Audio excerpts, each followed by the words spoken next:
Hello, everyone. How are you guys doing? I am still recovering from my trip, but I'm doing quite well. Got off work not too long ago and excited to blabber on about things for a little bit here with you guys.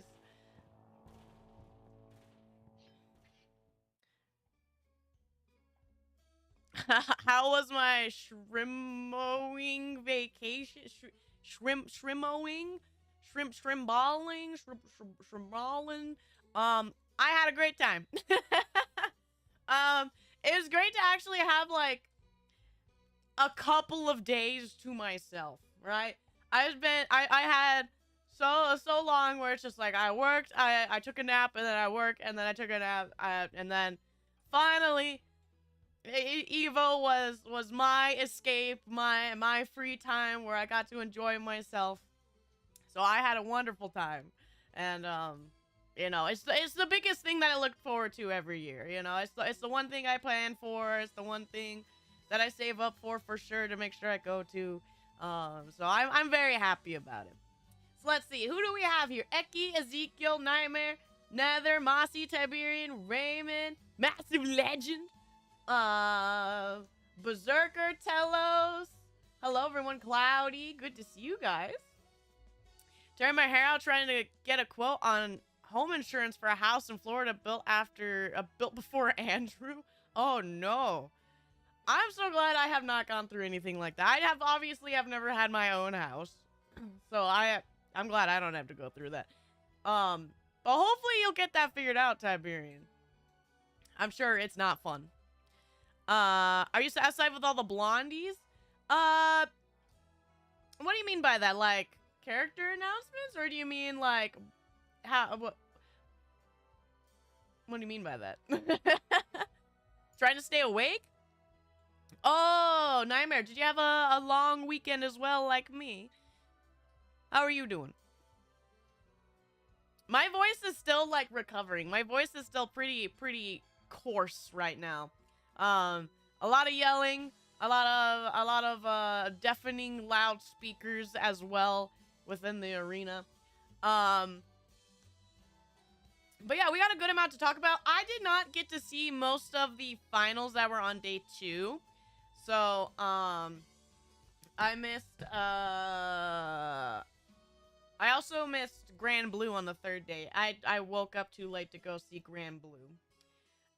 Which kind of sucks that I wanted to watch that. But I did watch the rest for day 3, and I caught Third Strike for, day 2. So I missed King of Fighters, Mortal Kombat, Under Night, and Grand Blue. I didn't get the rest of them. And the community showcase, I also have to catch up on, so I still need to watch, like, Killer Instinct and Accent Core. They had Street Fighter 5 there. I gotta catch up on all of those still, too, purely because, like, there was just so much to do in a day. Like, I wanted to test out all the games that they had at booths as much as I could.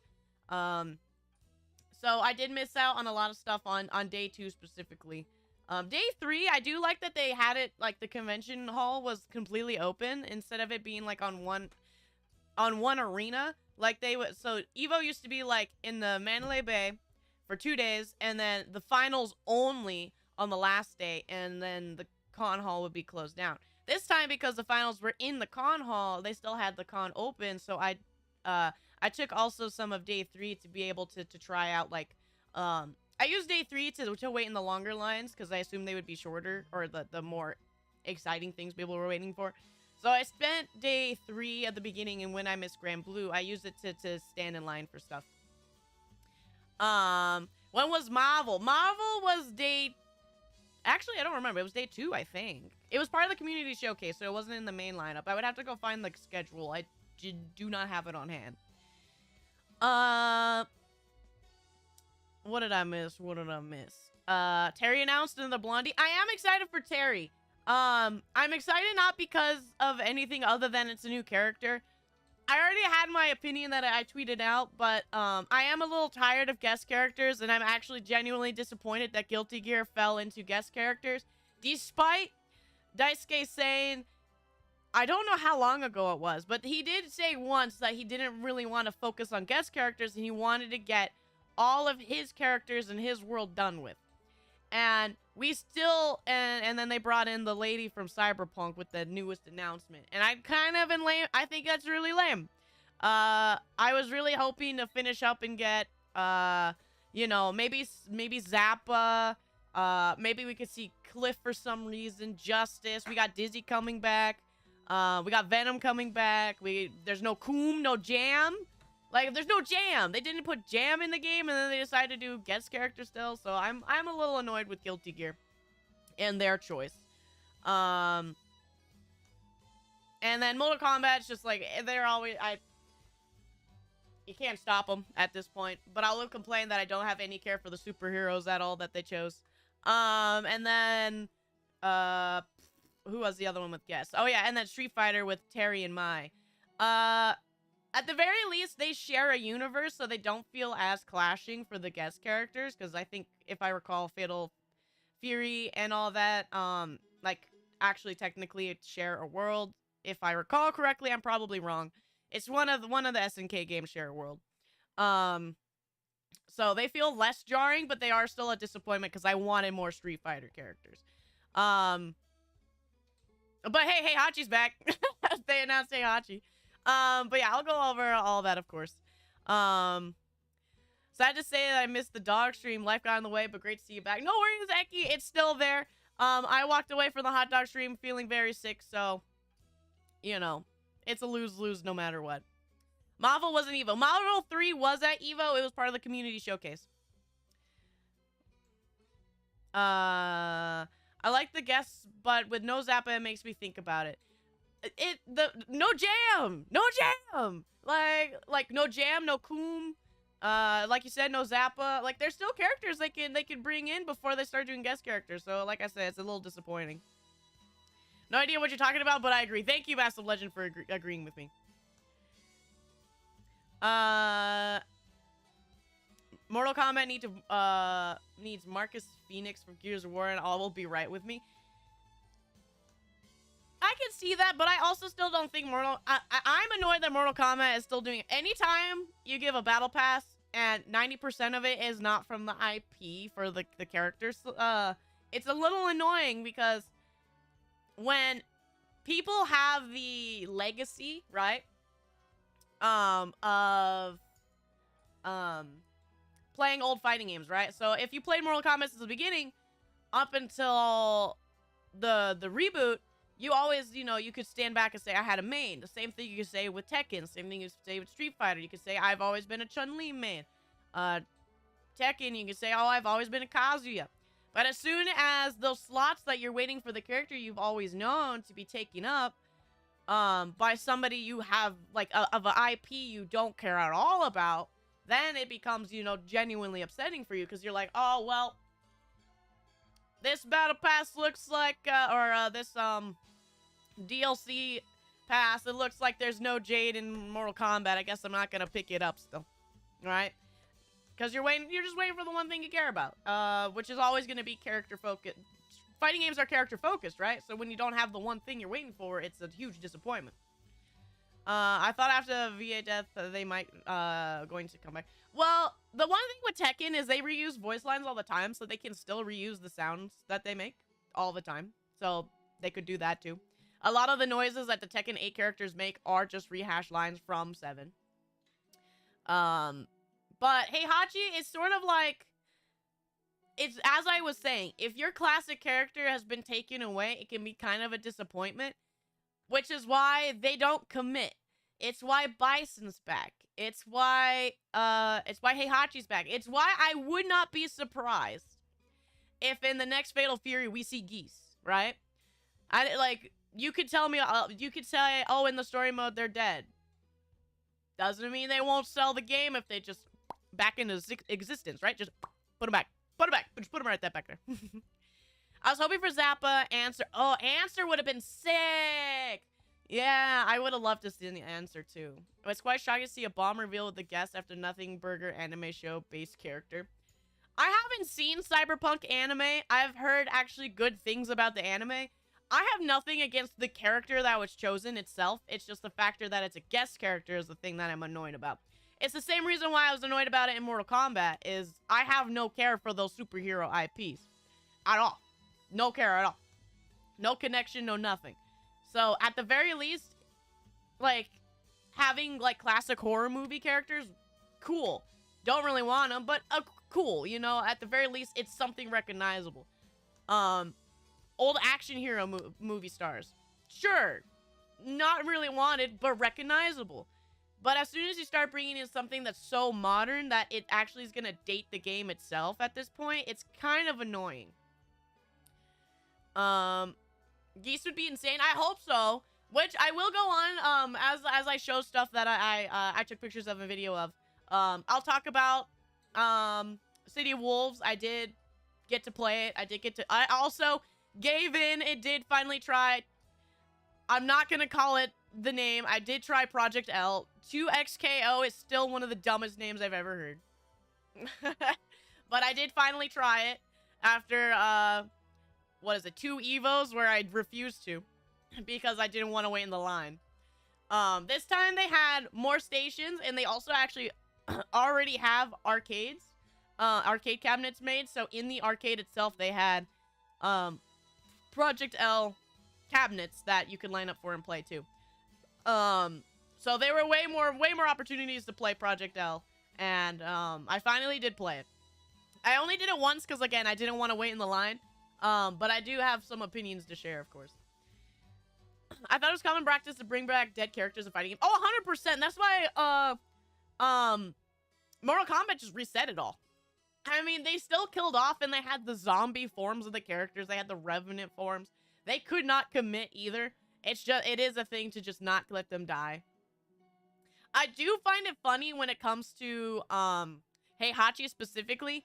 Harada was lying to everyone the whole time. Like, since a year before Tekken 8 came out and they were starting to do interviews and stuff, he kept being like, no, he's dead. No, he's dead. And then, like, on Twitter, he'd reply, no, he's dead, right? And then, obviously, it was a lie. Let me see. Fighting games have a problem with releasing characters in that they require way more investment to be okay with them than in a MOBA. So paying for a character you haven't tried yet is a bad deal. Yes. Which is why it's frustrating. It's also why, though, I am very, very thankful that everybody is starting to be influenced to tell you the character pass before they even start the character pass. The only one that hasn't done it yet is Tekken, and I think it's because that cycle for their first season pass hasn't started yet, and the only people who did it at that time was Mortal Kombat and Street Fighter. Street Fighter did it because it got leaked, but I think it really showed that people want to know and they are willing to invest if they already know. So I think that specifically caused the next cycle of all fighting games are starting to fall into it, so that they tell you what you're gonna get now. So I feel like after, hopefully, I don't know, it's Bandai, so I don't know. Hopefully after this cycle of Season Pass with Tekken, we'll be told all the characters. Because Guilty Gear just did it, they showed us all 4. Obviously, like I said, Street Fighter 6, even though they didn't want to do it initially, the first season was leaked. The second season, they stuck with it. Mortal Kombat did it initially too. It was leaked ahead of time, but they were trying to save it for that cool cinematic that they made with Homelander or whatever.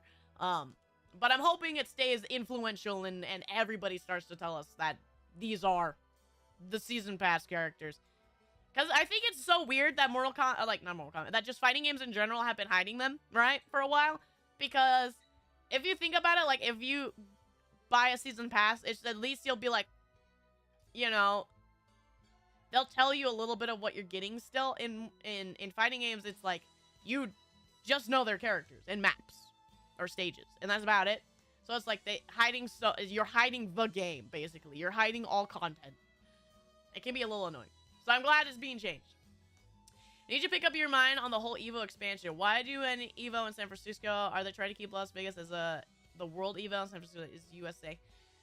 So I think it's just trying to make basically EVO as the main esport header for fighting games. And then expanding it outward is to increase potential and eyes on it, basically, as well as capital. You know, more conventions, more capital. Evo has been, especially because it's been purchased by a PlayStation, they are probably investing in money-wise to just make more money, which is make more Evos, right? Something more yearly round of multiple. When it comes to the competitive side, it gives the ability for people across the world to actually have a chance. Having these more centralized locations is definitely interesting. Was one of them San Francisco? No, one of them was LA. So there's Singapore, there's LA, France, Japan, Las Vegas. The LA one, I don't know if it's actually a new Evo. From what they were selling it as an award show, from what I understood, the award show for the influencers and historical figures in fighting games, from what I understood. So I don't know if LA is gonna be a guaranteed Evo tournament. I'm wondering if it's an award show. Because we already have the main one in Vegas. So then the other one, France, I'm excited for France, because that means a more centralized location for the EU players. And they don't really get a spotlight too much, especially when it comes to anime fighting games, especially specifically Dragon Ball. The EU is really starting to really power up, and I would like to see more of them. And this gives them a chance. So that's very exciting. Sonic Smackdown, Sonic fan fighting game? Is it the one updated version of Sonic Fighters, or is this something else? Because I know Sonic Fighters actually has a niche community where they have a PC port of it that they actually do patch and update in the community. So I know that Sonic fighting game is still alive and well. What if they do 2 passes, a guest pass, and an OG pass, and they have to fight who sells the most? I just wish... I'm happy they're transparent now with what we're getting. But I don't know. I feel like guest characters should be... not so soon, at the very least, if I was to say, like, for Mortal Kombat Street Fighter 6 sake. Bring back more Street Fighter characters, then go guest characters. I will give Guilty Gear the fact that they did it, what are they, year 3 now? So it's more later in the lifetime of it, so it's a bit more acceptable because they are nearing the end of the list of characters they can put in. I just wish they finished the list first. Answer, Zappa, Jam, they could even go crazy. I don't know if anybody saw while they were watching the reveal for Guilty Gear trailer on all the characters. I could pull it up probably, but there was a small single frame where it showed Justice. If people don't know, Justice is basically pre-Jacko, and she's from Active Core and stuff. So there could be influence there, maybe, I don't know. Mitsubishi should learn a thing or two for a PlayStation and make Evo again. I miss the Evo cars. I don't know how much influence you'll have when you know what? You gotta write him a letter, Ezekiel. You gotta say you want him back. I was saying, Ed. Yes, I'm very happy how far Ending Walker did. I love seeing like underdogs, especially when they're supported by like their family and like they're really seeing people being able to fulfill their dreams, and being believed in is like so hype and so wonderful to me. So Ending Walker is still one of my favorite Street Fighter players right now. And then that kid got 3rd, so I'm very happy for him. But yeah, Ed getting 3rd was very surprising. I didn't think 2 Eds being in top 8 was actually fairly surprising. And I was justified in my thought process about the factor of I think it was more of the players than the character. And that's another tangent. I want to do things in a little bit of order here. So we'll do Street Fighter probably last. Oh yeah, Guilty Gear 3v3 is going to be interesting. I am excited to see it.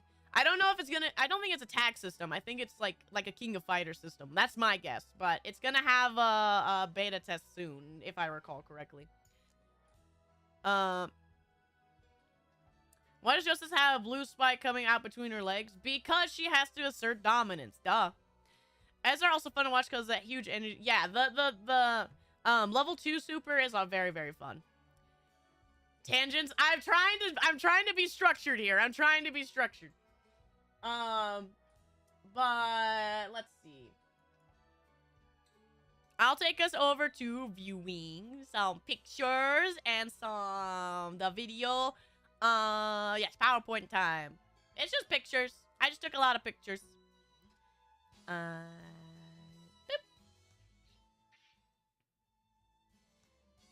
So here we go. This was the main entrance walkway. Woo! I took it at the end of the first day when I was still stuck there. Obviously, because there's nobody in here. Because I wanted to try to get a nice picture in with the sun down. You can kind of see it quite well.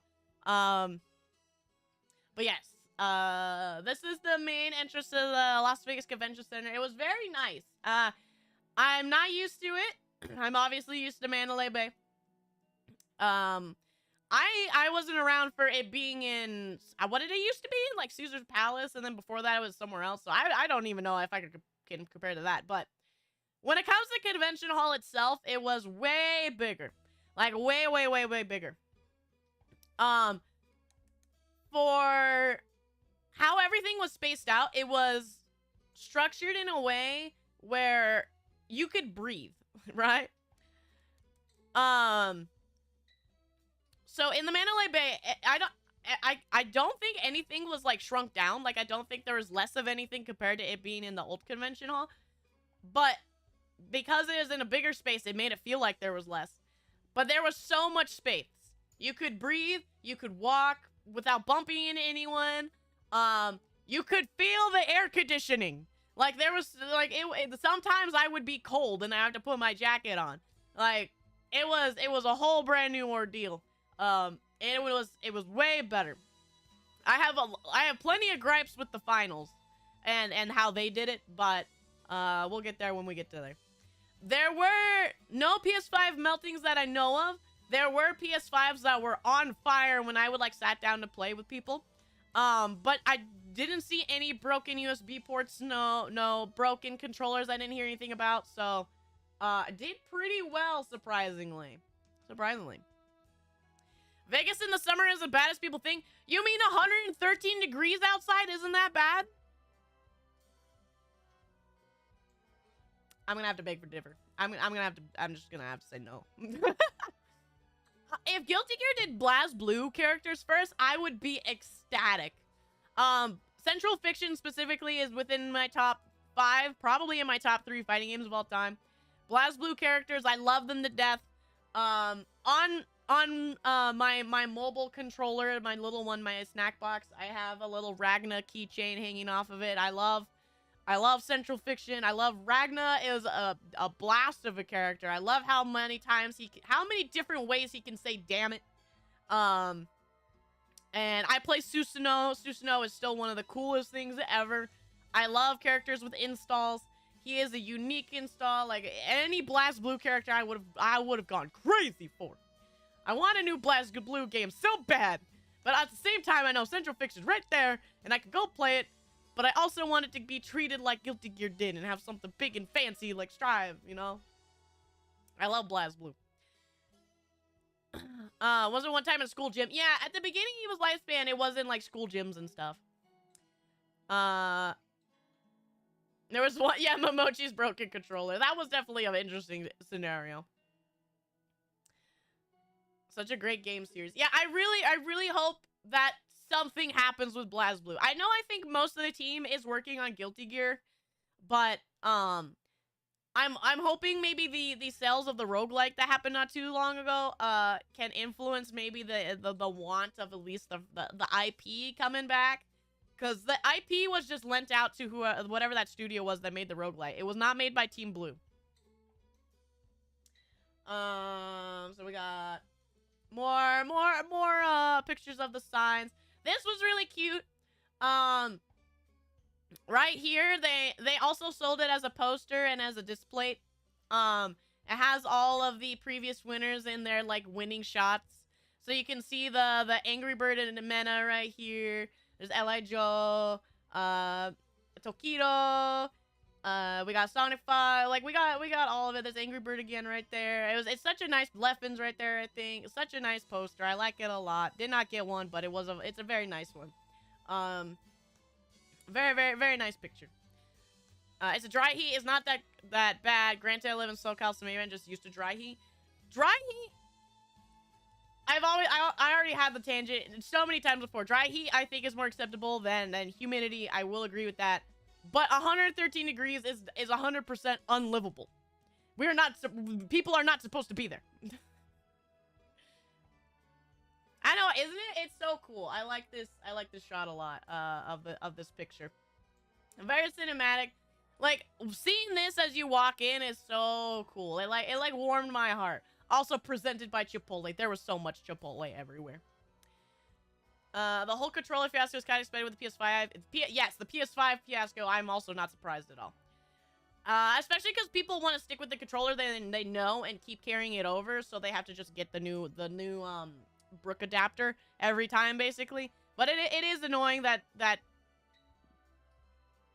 Sony is like this. Punk happy crying. Yeah, I'm excited to see what the next poster is gonna be. Problem with Vegas, at least on the strip, is that it's 95 at night because the pavement never cools down. Yes. It was still very hot at night.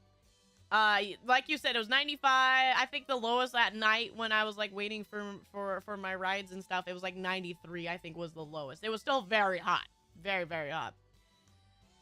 Yes, Evo is owned by PlayStation. Yeah, they bought it when the fiasco with the owners happened 4 years ago. I think it was 2018? 2019 it happened, and then I think 2020 they bought it. Yeah, PlayStation's had it since then. Hi, Tyler! Lots of places where man was not meant to survive, but we stick around in it. That's true, Eki. We are very rebellious creatures. Been living at 117 degrees for 2 months, and then rain? Rain too? It rained once when I was in Vegas, and I was there.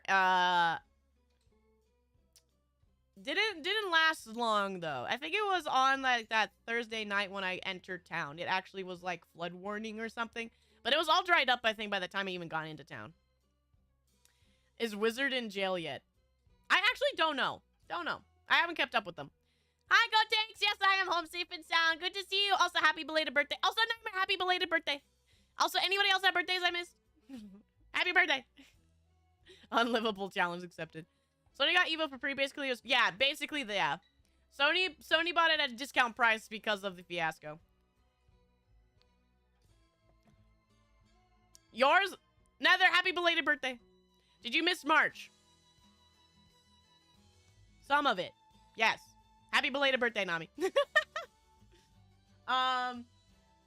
let's see. What else do I have here on this list? So I'm gonna be using this as my cover as I pop open things here and there.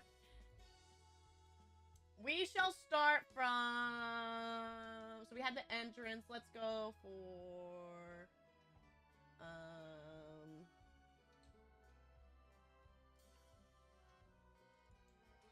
Let's talk. You know, let's jump right into it. Let's talk about the game. This game. Where's the big picture? There it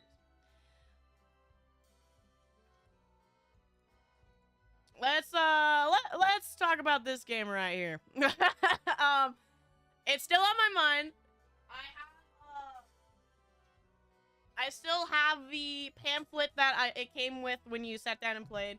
That has how to play the characters. League of Lore. Yeah, League of Lore. These are people playing on the main screen here. Here's their promotional image over here. Like I said, they had way more setups than they did, I think, last year. When I show the video of like the arcade and stuff, you'll get to see like the actual arcade stick and cabinets. But it had like every station had like three setups. When I played, actually, they actually asked you if you were playing solo or alone. When I played solo, but I was talking to a guy online, and he's like, "Do you want to try the partners?" I haven't tried the partners yet, so when I played 2XKO, as it says, I did it as a duo versus a solo, which was very interesting to see how that actually came together. So How did it feel? Is it nice? We're about to get into it. I'll be honest, I don't know what happened when I was trying to spell legend. You probably were, your subconscious told you don't play the game. No, I'm just kidding. Actually, Project L is weird. It is, I think, the most baby's first fighting game I've ever played. The game is very pretty. The animations feel smooth. Like, the game itself felt very good. I didn't try very many of the what are they called? You have like a mechanic that you can choose when you go in. Like, one of them is you do your super together with your partner. Another one was like tag out and do something. Like, you had different setups, which is nice. I like that because the game itself is so simple, they're trying to add some depth to how you build yourself, I guess, which was nice. Isn't that the lady that costs $500? Yes, it is the lady that costs $500. You're right. I know, Steve. I'm with you. When I played it, one thing that sucked is the line to play on pad or leverless was very long. So the shorter line was actually to play on stick, which was interesting. So I played it on stick, which was not my most comfortable way of playing. I'm very, very poor. Wrist makes it hard for me to control a stick. But I did play it on stick. But it was just very simple. The character, so the way that they have it is like all of the hits have a little bit of almost hit stun in a way that it feels, it has the setup of like an anime fighter, right? It has ABC, ABCD. Actually it's just ABC and then assist 1, assist 2. So it has the setup of like a simple anime fighter, but it has the feeling like you're playing a more grounded game. So I would say like a Street Fighter or a King of Fighters, right? A little bit more grounded. No double jumps or anything like that. Ari was the only one that was different because she has the air movement, but those are, I think, those are commands. Those aren't part of like simple dashing, right? I only played Darius.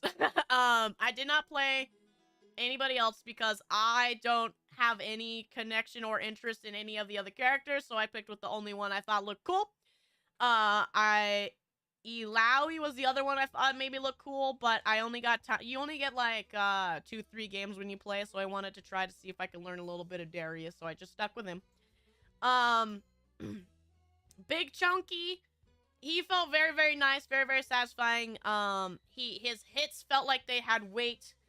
The only problem I feel like is when it came to the specials themselves, I felt like they needed to be more chunky with what they were, but I think because of the harmonization of how the effects are and the fighting actually is, it was not as chunky of a feeling as I'd liked. But his normals felt good. The normals and light, medium, heavy, whatever they have, did feel like it felt like I was hitting them with his axe. Yeah, I would say maybe like Power Rangers. Yeah, Power Rangers is a good equivalent, I'd say. The only time I've liked the League player base was when they collectively decided to ban Ari after the skin came out. I did see the what would the word be? The drama with that, which was very interesting. The same thing is happening in Fortnite right now. Did you guys see that? The Fortnite's gonna have a Cybertruck in it, so they decided to everybody collectively bully anybody who uses a Cybertruck. I think that's funny.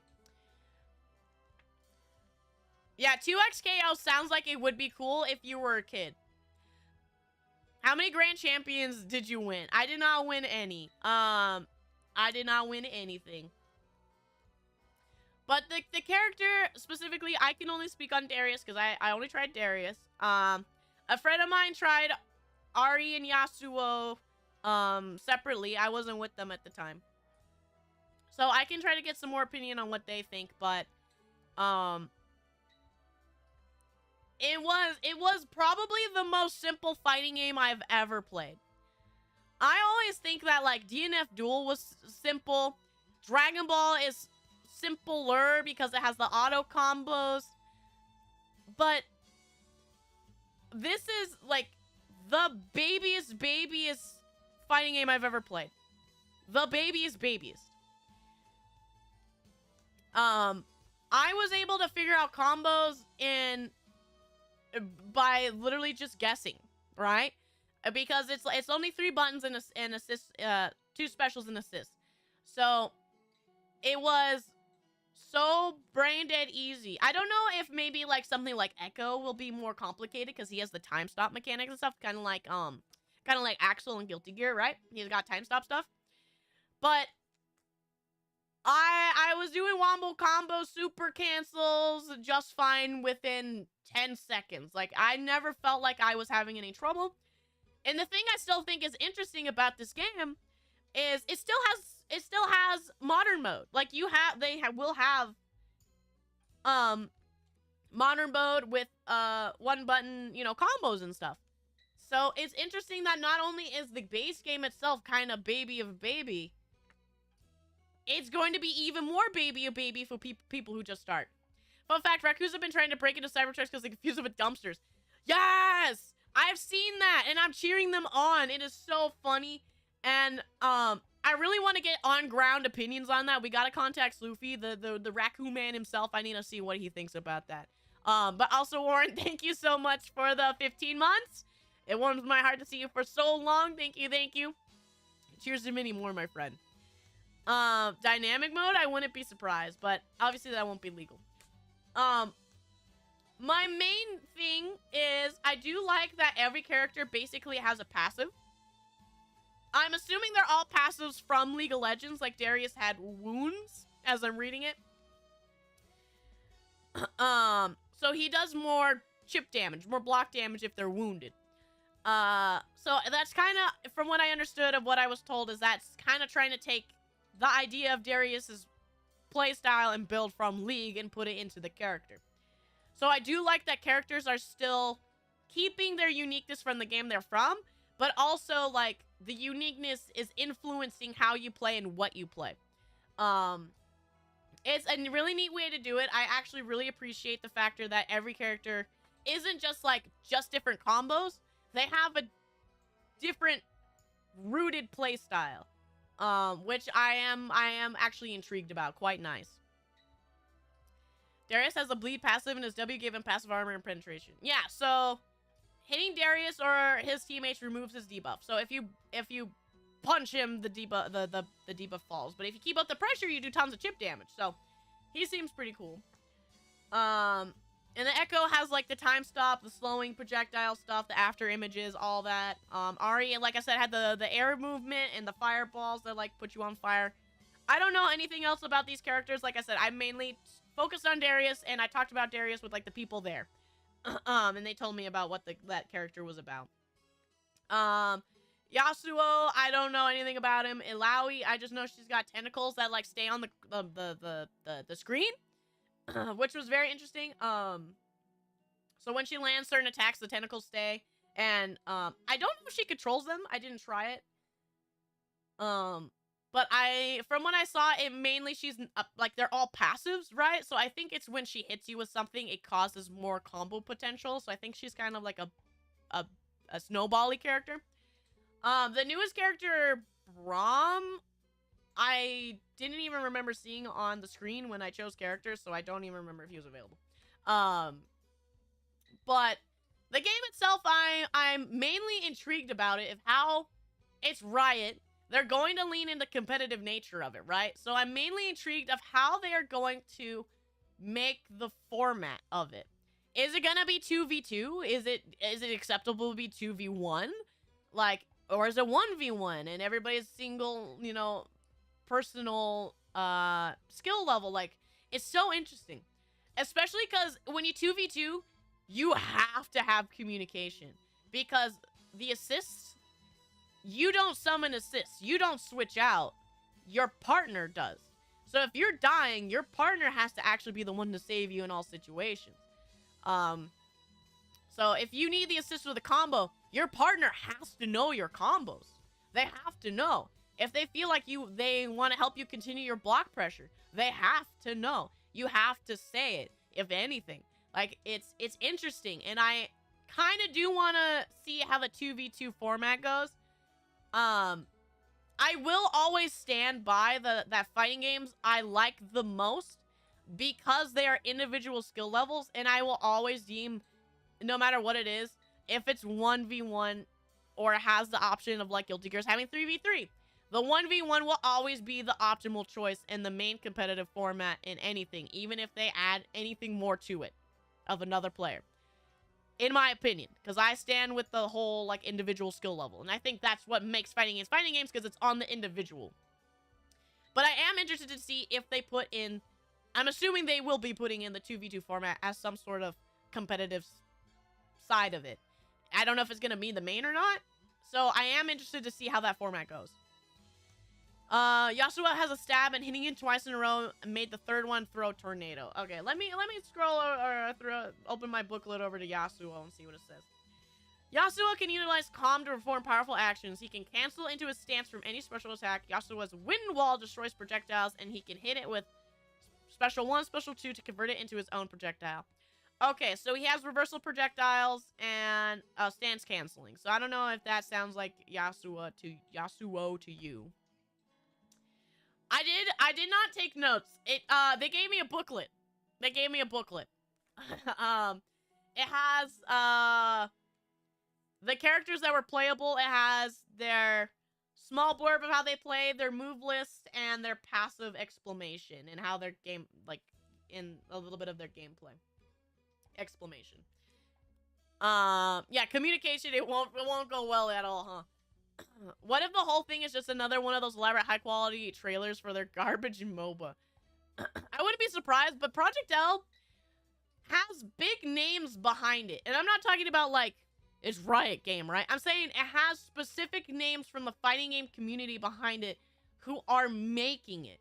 They are the ones making how characters play, the combos, how to balance the patches, potential character choices, all the like, how it's balanced. Like, all of it is a lot of Riot, but they do still have names that have been brought on to be people who help create it. So that is why I'm still very hopeful about the final product, is because it is decently trying to cater to the fighting game community. It is why I'm remaining hopeful, despite the fact that I have no care for League of Legends. So I'm hopeful. But also, I like that the game's not even out yet, and they already showed off they're having skins in the game. I don't know if people saw. I could probably go try to find it, but Ari has a skin already. Let me go see if I can go and find a picture of it. Ari skin 2XKO.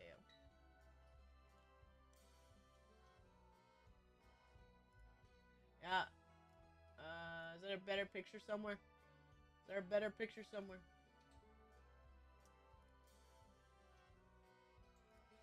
This one's gotta do. Why is this in Sports Illustrated?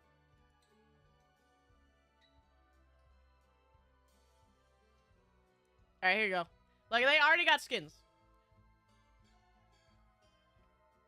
You didn't have to use your notebook. I am a nerd. I always have a notebook on me. What are you talking about? Tyler, that's why I took a lot more pictures to try to see, to make sure I don't forget anything. Also slide through enemies and the wind wall that stop every projectile. Most hated ability game. Okay, well, that still stays. The projectile thing from him, it looks like.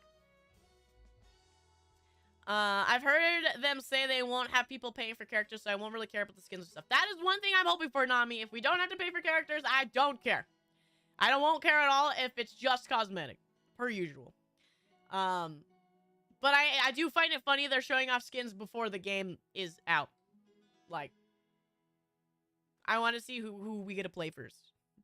Can I at least have that? Can I have that? Right? Say please? Please? But I know they're like, the League of Legends players want their thing they're gonna spend money on, so I understand. I get it. Alright. But yeah, in the end, my thoughts is hopeful, but still concerned. Or, skeptical, not concerned. That would be the word I would use. It is very baby. And I think anybody, especially anybody who watched me a little bit, who may have a thought of playing a fighting game, 2xKO, I think, is probably going to be the new standard for intro fighting game. With just how it plays. And I know they're trying to do, like, specific balancing so that there's still depth with, like I said, like the passives, the ways that you can kind of build your team and stuff. They are trying to add depth, but if you just want to figure out how to play fighting games, it's gonna be 2xKO. This game has no motion inputs. It only has directionals. So there's no quarter circle forward, there's no DPs, there's no half circles, no nothing. The most complex input in this game was down, down. And that was for supers. So very, very easy. It's easier than DNF Duel. I do hope that you do get still stuff that are unlockable, or even just like a battle pass like they've been doing in their other games that you can unlock stuff in. Alright, so I want to talk about the next game I tried out. I tried out City of Wolves, the new Fatal Fury game here. This was on the back of their booth. They had a place where you could take a picture. I did take a selfie. I'll pull it up in a second with all the characters here. Let's see. So this was the line. Obviously, I was taking some pictures while I was in line. Let's see. I got some a little closer up. Here's all the setups. As you can see, like down here, it says smart style, arcade style. They do have another game that's going to be having modern mode, basically. They will be having simple input buttons. This game, how's the music? Fatal Fury. It was really good. The music was really good. Sound effects were really, really good. Everything was very, very satisfying audio-wise. Visually, I think it still needs a little bit of work in progress with some things. I really wish this Birdman was playable. I don't remember his name. But he's a wrestler. He's a luchador, I think. And I really wanted to try him, but he was not available. She was not available either. I don't know Fatal Fury very well, so I do not know the characters' names. I know she's a new character, right? Of the two characters I tried Terry, of course, and I tried Rock. I did not try her, but she... I forget her name. What is her name? Is it right here? No, because she's on the windscreen here. She reminds me of Lucia from Street Fighter V. She has, she's kind of a Rekka character. She has a double fireball where she, kicks. It reminds me a lot of the cocktail from Lucia in Street Fighter V. She seems to have like a similar game plan. So, intrigued to see where she goes. There are no need for special inputs if you have a keyboard with 101 keys.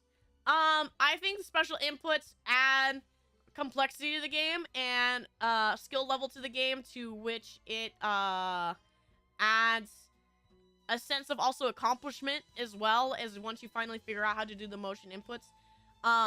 It's just like saying like, I don't know, like in your MOBAs, if you figure out how to quickly, you know, I don't know, do any other skill input, like you do your quick teleport to dodge something or whatever. It's still that skill level there when it comes to execution, in which it adds depth and personal skill level to the game. And I feel like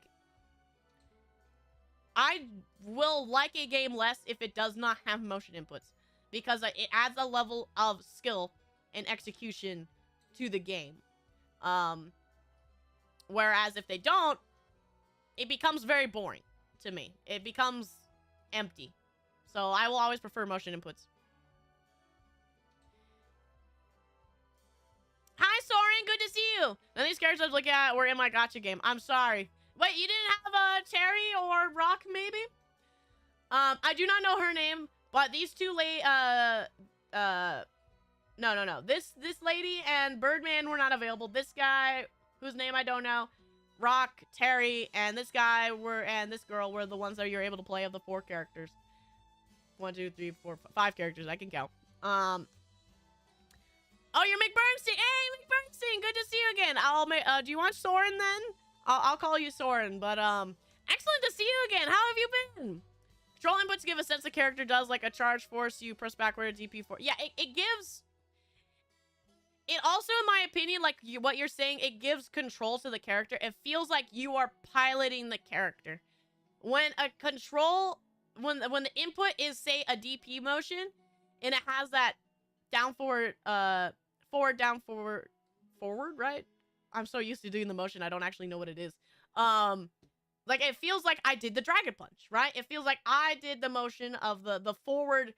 I moved forward, I crouched a little bit, and then I jumped up forward, right? It has that feeling of it.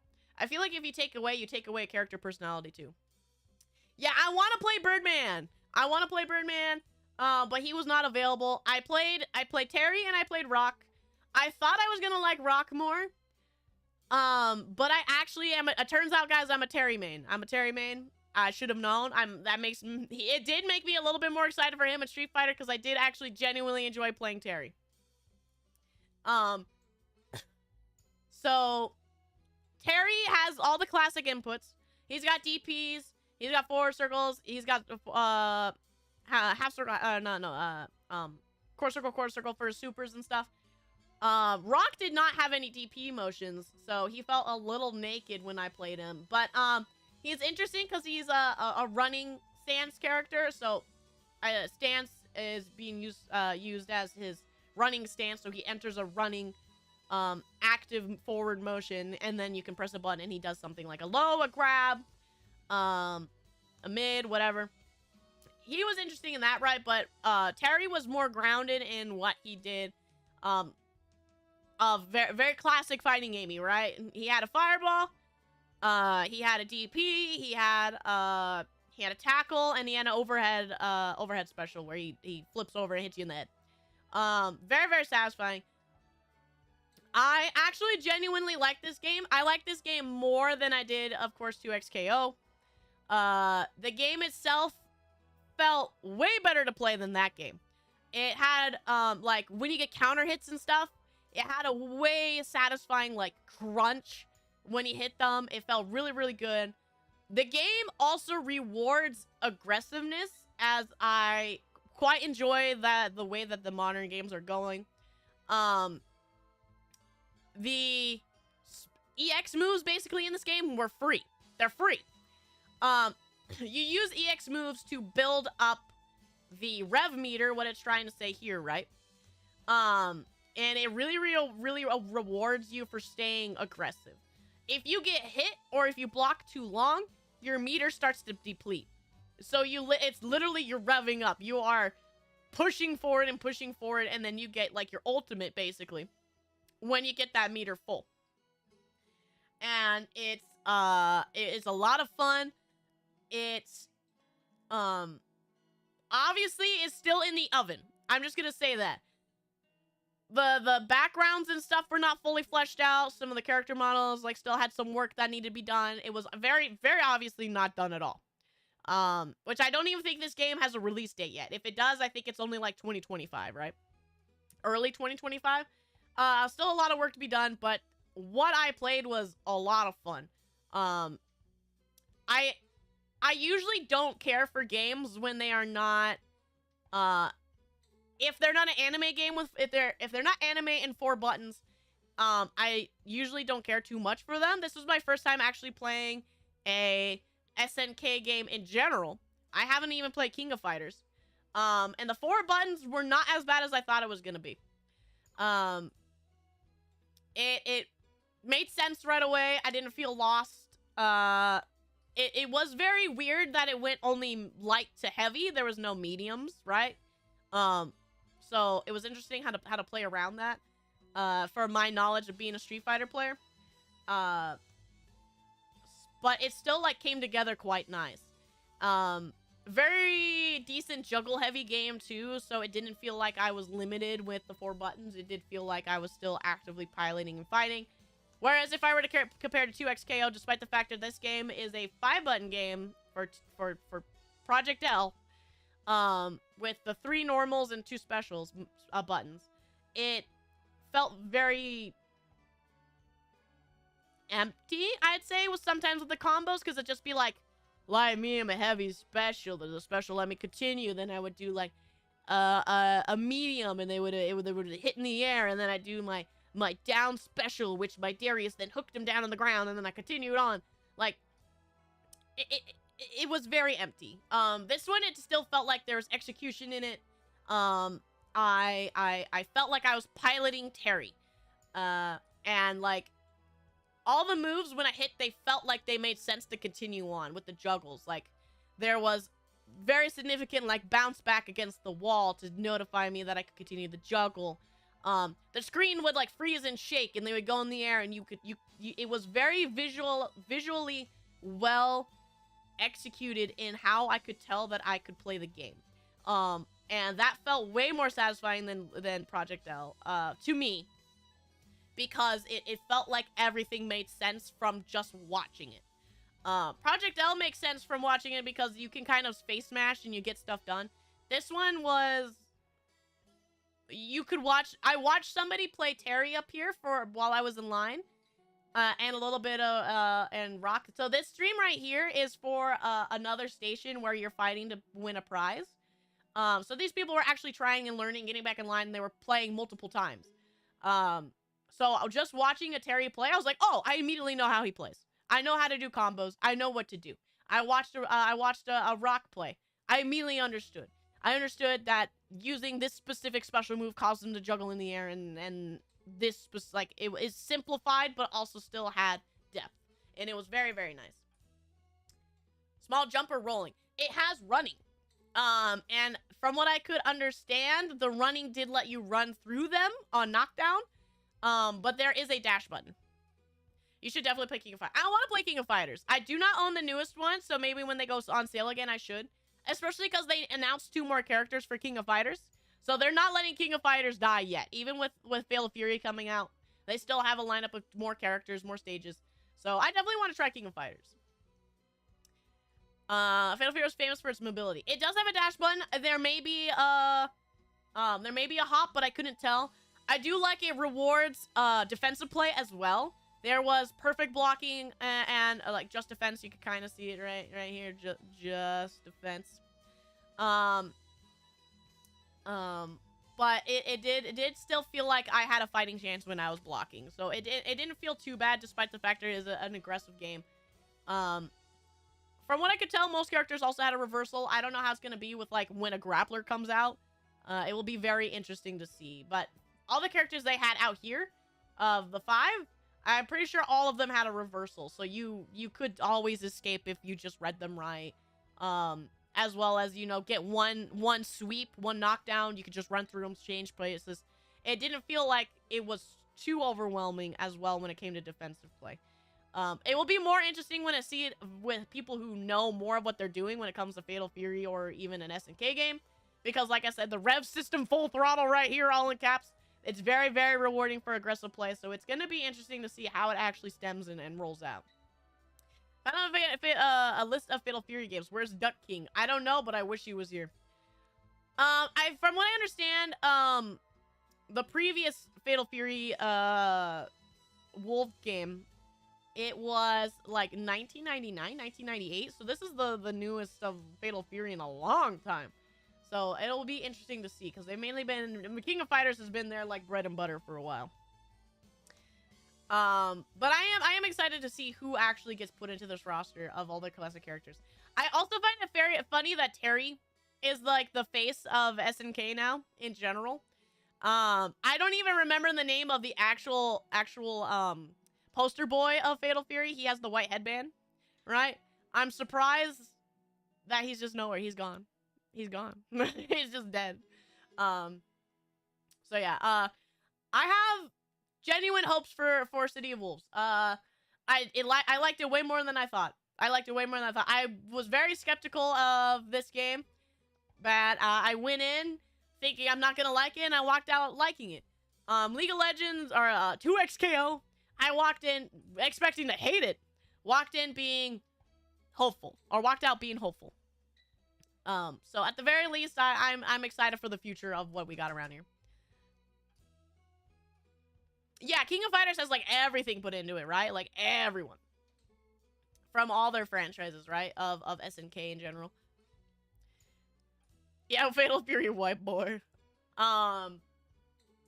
Let's see. What else do we have to talk about here?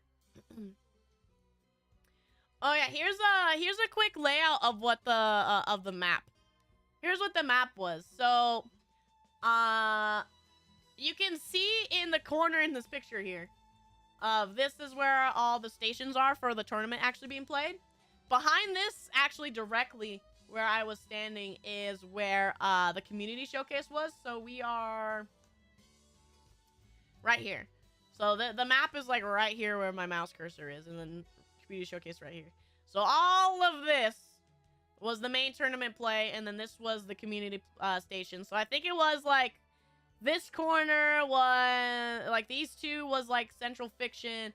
I know these two back here was Plus R. Street Fighter 5, I think was this one. I think right next to Plus R was Rev 2. Like, all of them were right there. I don't remember what else was there at the top of my head. Marvel was there, I think, over here. What was in the arcade? The arcade had everything. I didn't get a full walk down in the arcade. I only played a little bit. Actually, most of the time when I was in the arcade, I played Third Strike or Plus R, so I didn't actually play some of the other games. I played a little bit of Crazy Taxi.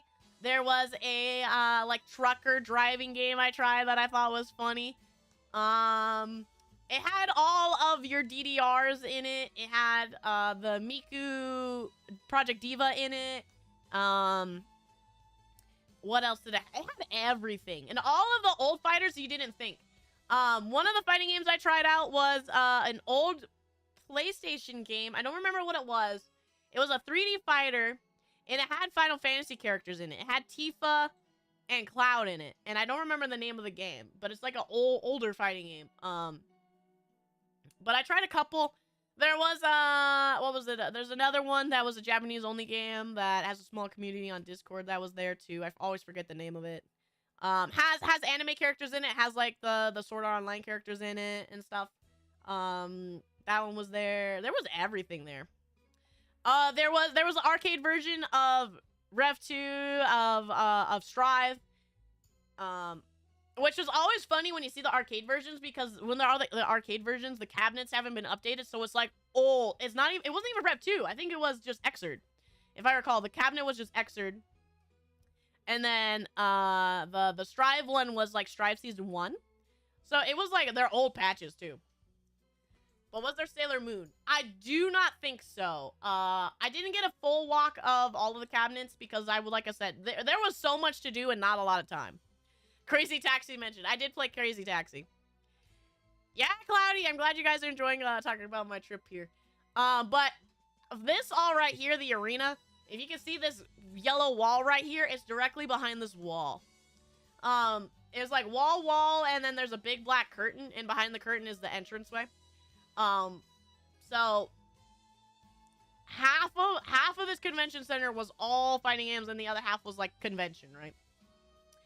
The only problem I had with the layout of this convention is there was like, this was not big enough. This was not big enough for how many people that were there. Especially because so this year they forced you, because it's all in one area, they forced you to pay for all 3 days. You used to only pay for 2 days, and if you wanted to go to the finals was separate. But now, because they forced you to buy the finals ticket, it's an extra $100 on your ticket price. And not only that, they didn't accommodate for how many people were actually going to show up, right? They thought people would still leave probably on day 2 because people wouldn't buy the 3rd ticket. They forced them to buy because it was in the same arena, right? Or something like that. I don't really understand the reasoning. This did not have enough space for everyone. This only seated like 2,000 people. And then throughout this entire area right here, this had you can see the screen. Stage A, B, C, D, E, F. All of these had the finals on it. The community showcase finals had it on it. And it was still full. there was not enough space for all the people come finals. It was plenty of space for everything but the final day. This fit exactly as many people that they needed to for third strike and all the people who want to watch day 2 finals. Plenty. But day 3, when everybody is expected to watch the big games, they did not have enough seating. I lucked out because I did a little bit of work for the convention itself, for Evo, so I was allowed to go in no matter what, in and out. I was allowed in no matter what. Because my badge was, I was the staff badge, right? So I was able to go in and out as much as I wanted.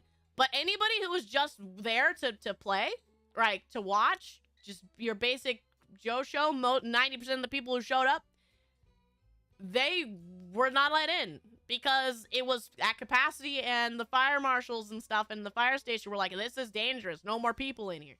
So they did not plan at all for how many people were going to be there. And I feel really, really bad for if this was somebody's first Evo and they wanted to go for the finals. They just didn't get to. They didn't get to be within the arena with everybody else, which I feel really bad about.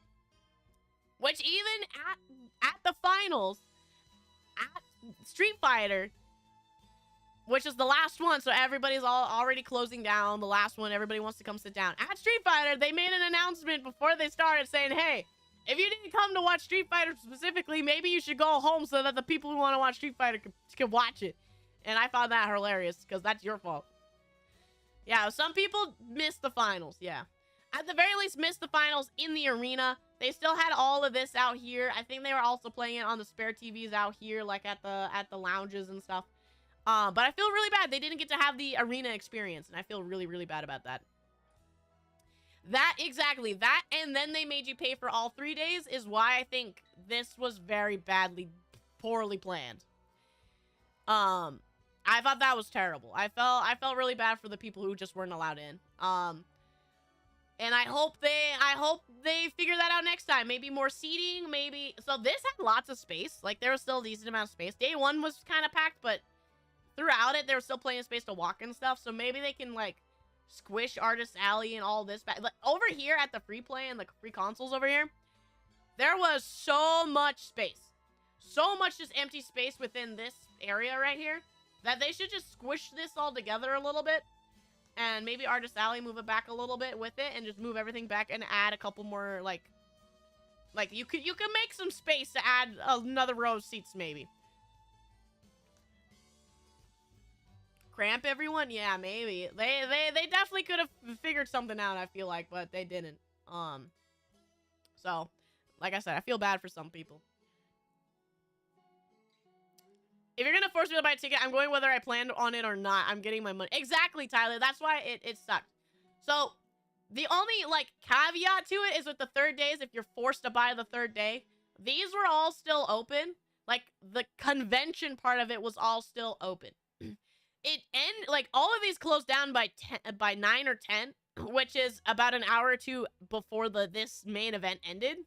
So you'd still have to sit in the hallway outside of the venue.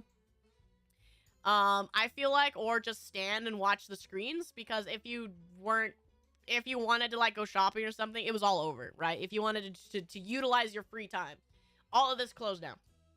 So you just got to, like, sit around and stand and watch it in this area, or you went home, right? But with the ticket, it still meant that all of this was kept open until the last hour or two of you being allowed in at all. So at the very least, the third day still had a convention to be a part of. You wanted to go stand in line to play 2XKO, if you wanted to go to Capcom booth, whatever. The third day still let you do that, which previously it didn't. So that is the difference. But the main thing, third day is always finals, and you weren't allowed to watch the finals, probably. Wander, we are talking about fighting games. Good to see you. I did not watch the Lily Pichu versus Harada fight, but I did see that she won, and I'm very proud of her, and I find that hilarious. Did you see Max Dude in the arena? I did not. So in the arena area, there's, like, a balcony booth for, like, media and stuff to be up all the way in, like, glass lounges. And that's where Max was, from what I understand. He was up all the way. He wasn't even in here. I did watch some pro matches, like, in pools. I did manage to watch a couple. I took pictures of some, which was neat. I watched Sonic Fox play some Tekken. I watched, the day 2 pools of Street Fighter was sick, because I watched the pool that had Smug, it had PR Balrog, it had Itabashi, it had, who else was in there? It had like 2 or 3 more pros in it, and it was very, very cool, to watch. So that was fun. But I did watch a couple of pools, on day 2 at the very least. Smug, yeah, Smug got knocked out by PR Balrog, which was actually kind of surprising. Yeah, Dinosaur Pros. Dinosaur Pros. So let's see, what else do we got here?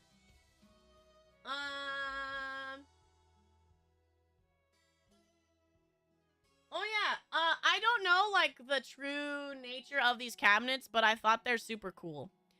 So, for Third Strike, they had, what I was told they're called super guns, if I recall correctly. And they're arcade cabinets built into CRTs. And this is how they properly played Third Strike. I got to play it on this, which was super duper cool. The finals were on it as well.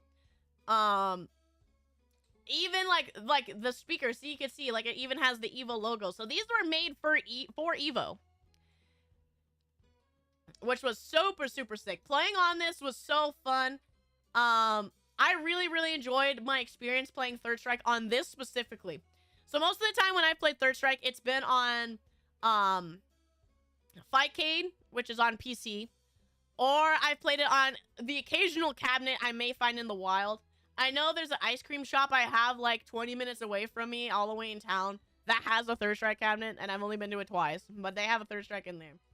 But, I never played it on, like, a proper CRT, setup on, like, even, like a Dreamcast, I think, has a port of it and stuff. Like, I've never played it on those. So this was, like, I felt like I got quite enough authentic experience, because most of the time, it's either the arcade cabinet at Evo that I get to play, like, the authentic, true experience of Third Strike. I think this is, what is it, like, 2.0, 1.0, whatever? The patch that everybody plays competitively on. Because all the, like, the cabinets you find in the wild, sometimes they're not the same patch. So this was nice to actually play the game in, like, authentically outside of, like, an arcade cabinet at Evo itself. So this was fun. Hi, Jean-Paul Sebastian Cordova Gulian. I hope I said that correctly. Hello. Yeah, Max was, like, the president up there. It's so funny. I see the Evo logo on the audio speaker. Yeah, isn't it cool? Like, these were made specifically for Evo. These little super guns. They're so cool. I want one so bad now.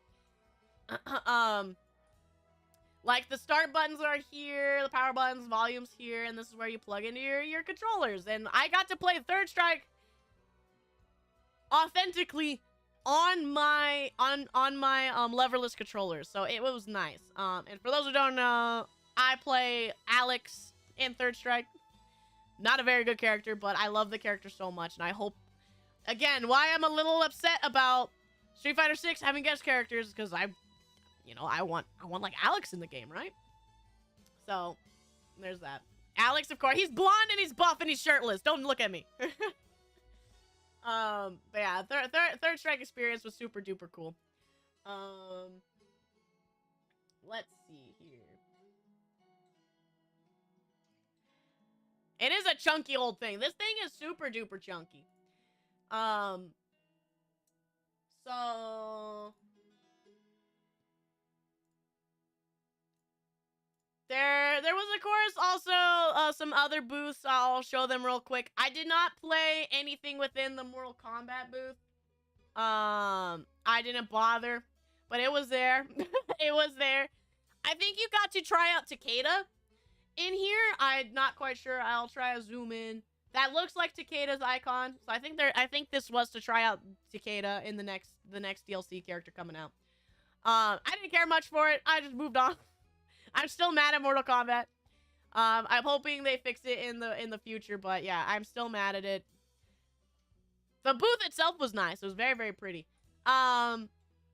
in the video I have of walking through the whole convention center, you'll get to see footage of the backside too.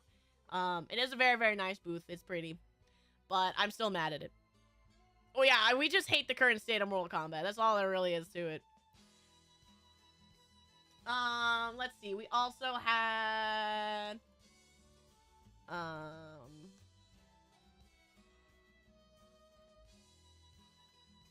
you know, PlayStation had a booth. I guess I can show that real quick. I can show a couple pictures of the PlayStation booth. You gotta play it just on PlayStations, whatever, you know. They're really pushing their mascot, I guess. Their little mascot. They have a new game for their PlayStation console. Like, it's built around the console and this little mascot. And you gotta try that out here. I didn't care for it, so I moved on. Here's, like, a little picture area for it.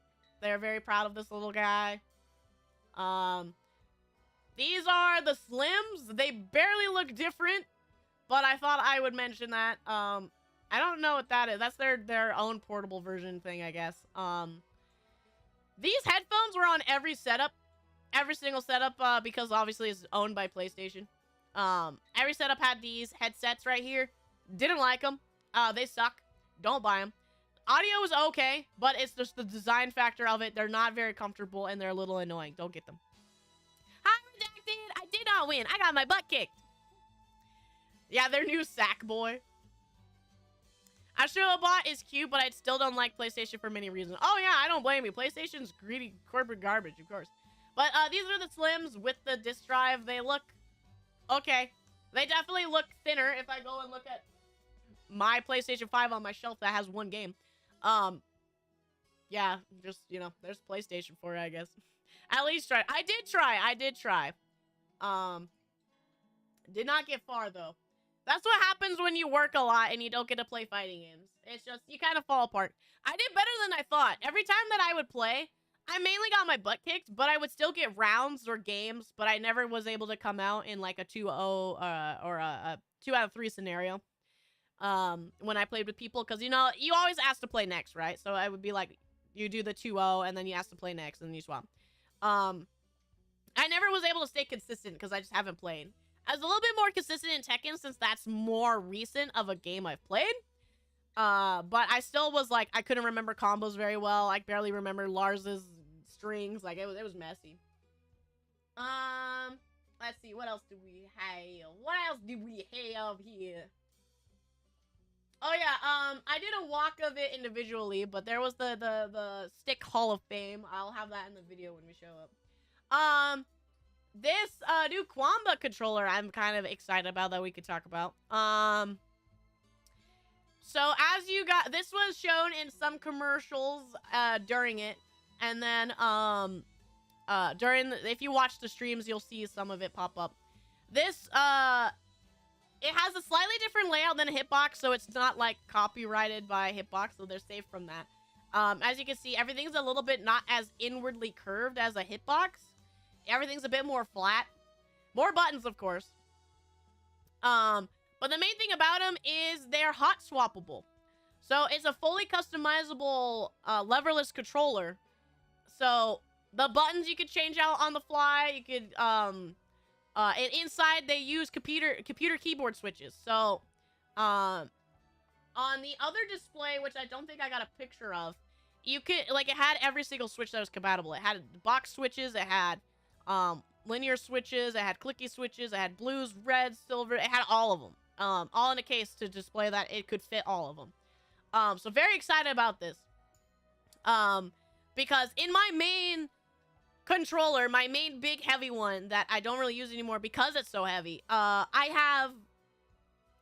think I have blues in them. My favorite switch on a computer is still speed silvers. So if I were able to have speed silvers in this, which it looked like it was obviously available of me to do, I'm definitely gonna pick this controller up, and I can definitely talk about it when it comes out. It's there. The people at the booth said that the controller, they're aiming for it to come around Christmas time. So I'm gonna try to save up and get one when it comes out, because I really want to try it. The layout is interesting. I want to know how it's gonna feel because it's not as inwardly ergodynamic as a hitbox, obviously, because they have to slightly change the layout because hitbox likes to sue people. So I want to see how it feels. It was not available for testing or at all or anything. It's just in cases to look at. So we gotta see how it goes. But I am excited for it. It does look expensive. All I can say is it looks like it's gonna be better than the Kitsune anyway. Kitsune is overpriced and ugly, so it already looks better and more customizable than that anyway. So anything better than Kitsune or Hitbox, because Hitbox 1 doesn't have compatibility with PS5 yet, and then Kitsune is just ugly and clunky, and I feel like it feels terrible. I know they have their own custom switches in the Kitsune, and I hate them. I hate how the Kitsune feels. It's an awful controller. I never understand it. That describes Razer as a whole. That's fair. I don't like Razer products at all. Which is funny because Mama Elska loves Razer products. She has Razer headphones. She has a Razer keyboard. Razer mouse. She has a Razer, gosh dang, mouse pad that's RGB. She loves Razer. And I'm just sitting there like, give it 6 months. It's gonna die. But yeah, I don't like Razer. I don't like Razer. I don't like Alienware. So there was that. Oh yeah, the line for Sparking Zero was too long. Too long. I did not get to try Sparking Zero because the line was so long. So long. It keeps going. It keeps going past here. They had this little area for you to take pictures with Goku and Jiren, which I thought was super cute. I got one with them.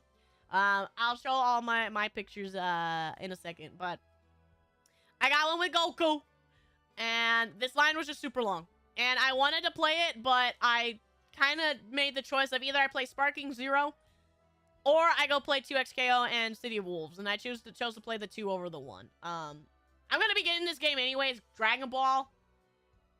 I'm gonna be getting it, so it's like whatever. I'm a sucker, so I was like, I can wait. But I did want to play it. I am a little sad I didn't get to play it, but they did have a booth there. Let's see. So I mainly have what's left are pictures of walking in the con hall, which I can show off just a little bit of a slideshow here, quick and easy. Because I do have a video of me walking the whole hall so that I can kind of, I wanted to give like a feel of what everything was so that you can kind of actually get a sense of the scale of things. Yes, Trunks, your game! Budokai games were all great though. You ain't a sucker. That's true. I am very excited for Sparking. These was just some shoes that were sponsoring it. They were having a giveaway. They made Evo shoes, but they also had a giveaway that through Capcom you could go win custom shoes for your fighting game main, which I thought was cool.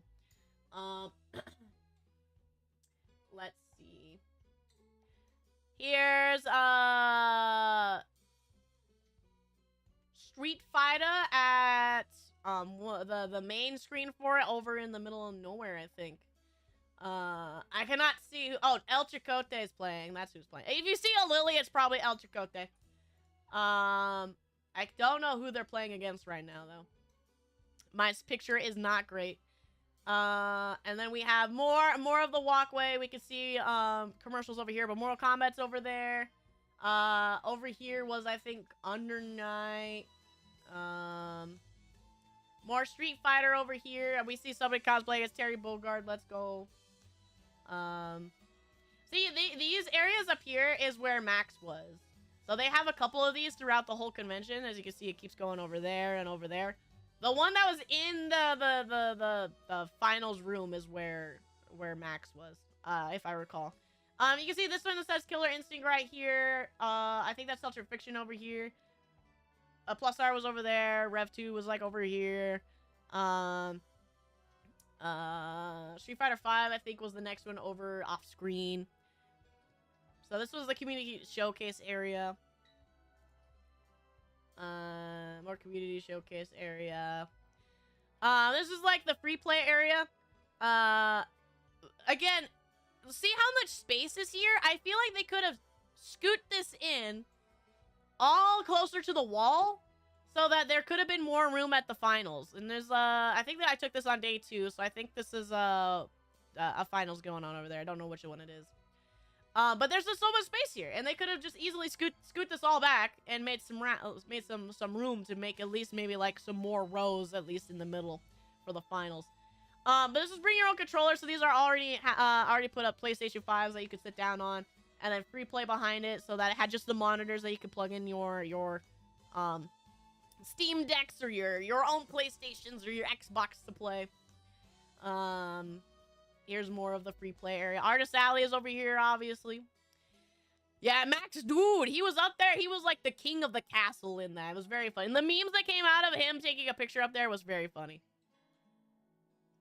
Controller Chaos booth. From where I'm standing, so basically this back area is vendors mostly. So Artist Alley.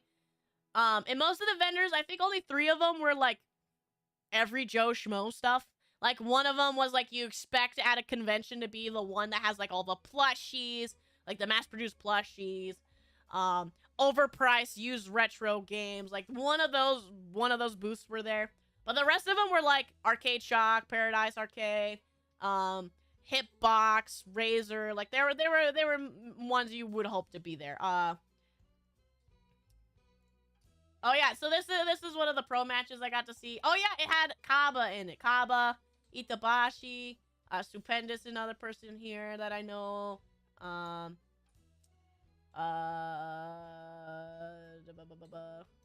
yeah, see, there's PR Balrog over there. PR Balrog. I think this was right when he beat Smug, and Smug was walking away, because he knocked out Smug.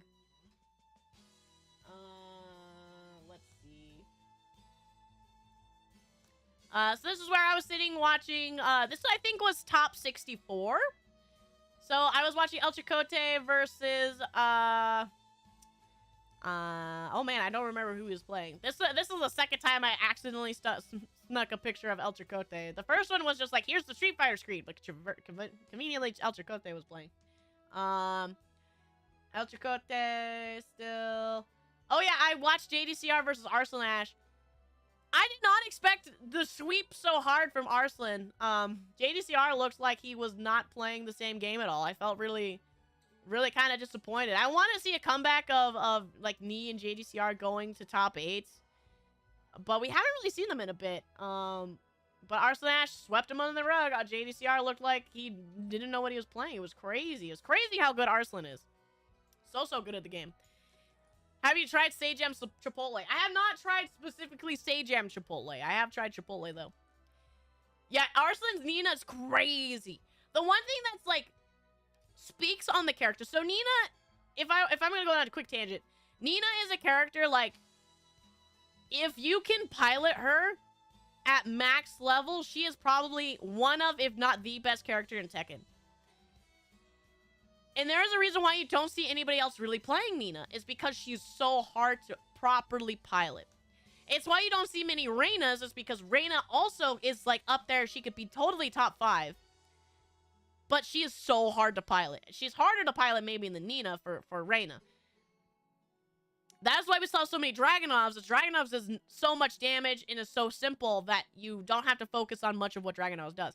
Nina has so much on top of her that piloting her well is, you have to be very good at the game. So I'm not surprised that it's Arslan playing Nina at all. Any Shaheens there? I did not notice any Shaheens. I did get to see a little bit of Rangchu play, which was fun. Rangchu is the Panda / Kuma player. I got to see Brawl Pro play. Brawl Pro is one of my favorite players. I missed ever so slightly watching Speedkicks play. Speedkicks got 9th, which was crazy. Retired my butt. Yeah, that it was a good time. Good time. Most of the pool matches, I'm gonna be rewatching the pools on my days off because I did not get to watch any of them. Day 1 was super duper busy. Like I said, I was actually helping. I was helping the convention, so I didn't actually get to sit down and watch very much. Day 2, I had a bit more free time, and then day 3, I was like, everything was shutting down, so I didn't have to worry about anything. I wasn't involved in anything. Who beat Sonic Fox at Tekken 8? Actually, ooh. It was somebody in top 8, actually. Who knocked, I don't know if they knocked him out of losers, but they definitely knocked him out of, for sure, winners. Somebody in top 8 knocked Sonic Fox out, at least down. I'm not sure who, though, of the top 8.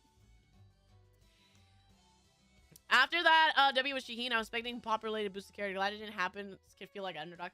Yeah, Shaheen's still very, very good, but I think he's still, like, not exponentially super duper powerful as some of the other characters in this game. I still think it's Lily, Nina, Dragunov, who else would I probably put up there? Jin. If I'm trying to think of who else would I put and then I think Yoshimitsu probably is teetering between 5 and 6. He's probably up there. Seeing the Kazuya in top 8 was crazy. The buffs to Kazuya really changed. Fang, thank you. Fang was the other one. That's right. Fang's the other top dog. But seeing a Kazuya was crazy. Those buffs that they gave him not too long ago, also like a whole new move, really changed him. He's way better as a character now.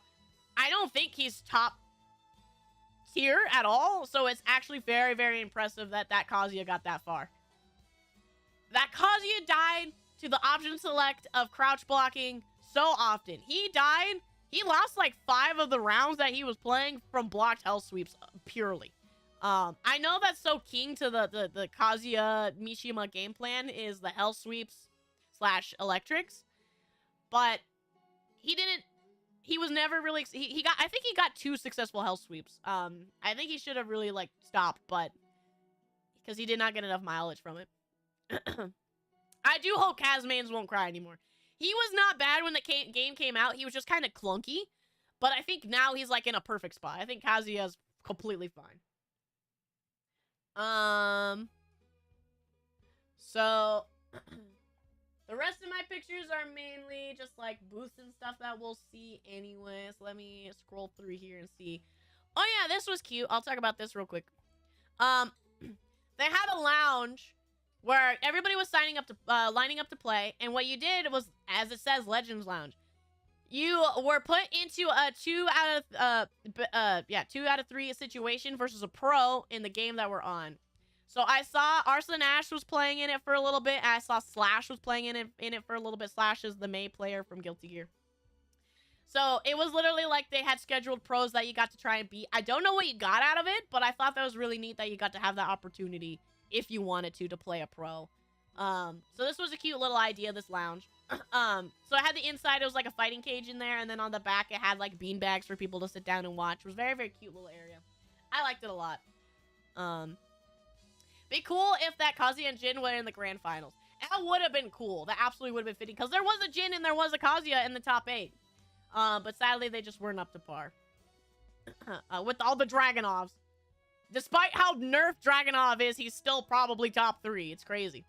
That man is getting away with so much murder. So much murder. Mortal Kombat booth. We saw that. We saw PlayStation booth. Oh, this was cute. I can scroll through a couple of these. They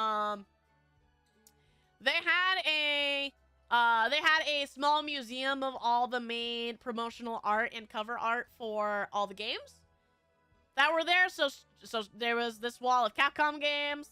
There's the Tekken games. Obviously, they had like little posters that you got to see of all the games. Here's all the Art of Fighting, King of Fighters, SNK games were all on this wall.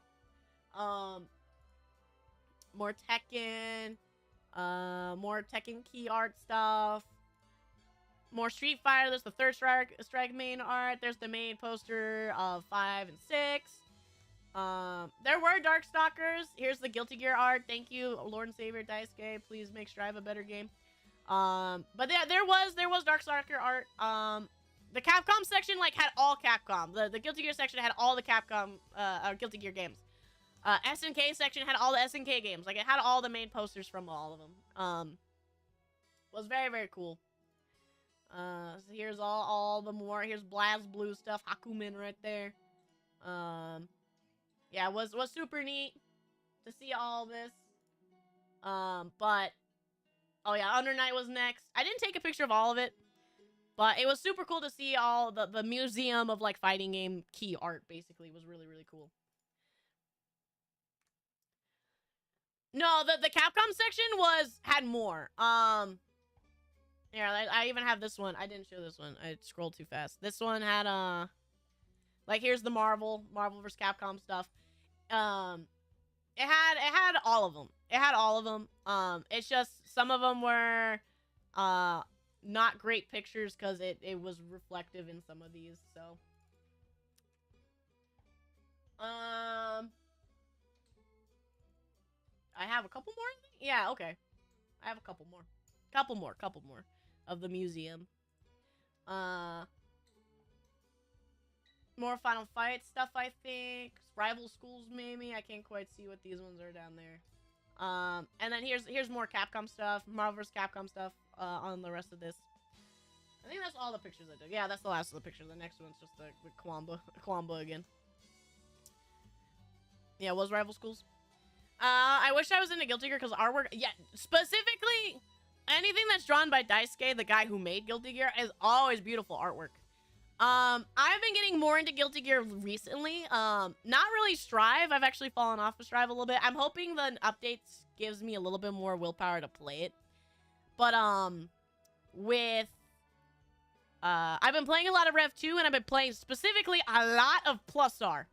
I thought I was a Hoss main. I thought I was an Order Soul Hoss, good old boy main. But turns out I'm just a Soul bad guy main.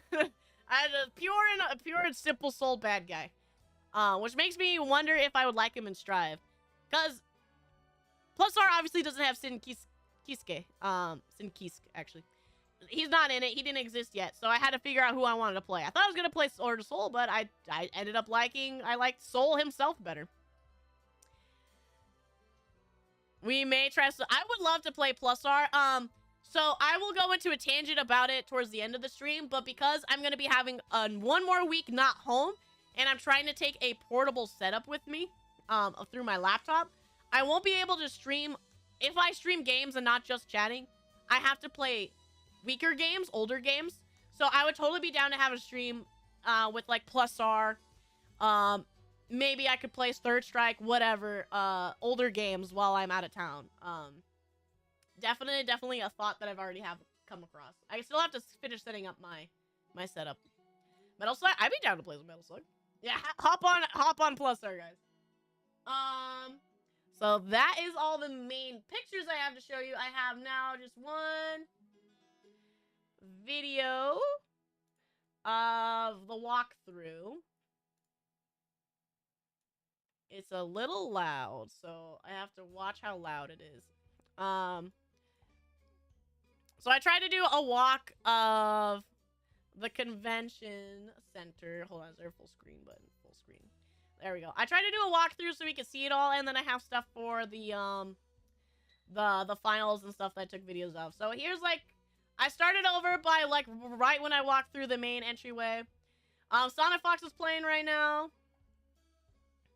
And this, I say it in the video, but I was walking, and Sonic Fox made a bet on Twitter that if he wins with Homelander, to put him in the next season of The Boys, which I thought was funny. So that's why he's playing they're playing Homelander right now. And then keep walking forward. Grand Blue's there. As we keep walking forward, there's them still playing. Here's more of the setup. And then we look over there. There's the across the way, the Street Fighters over there. Here's the other screens. Tekken's on these. The far left one, then Third Strike's on the other one. Grand Blue's going on, obviously. DNF Duel, I think, was at Community Showcase. I think there was a tournament for DNF Duel, but it was part of the smaller setups over here as we're walking by. These ones right here.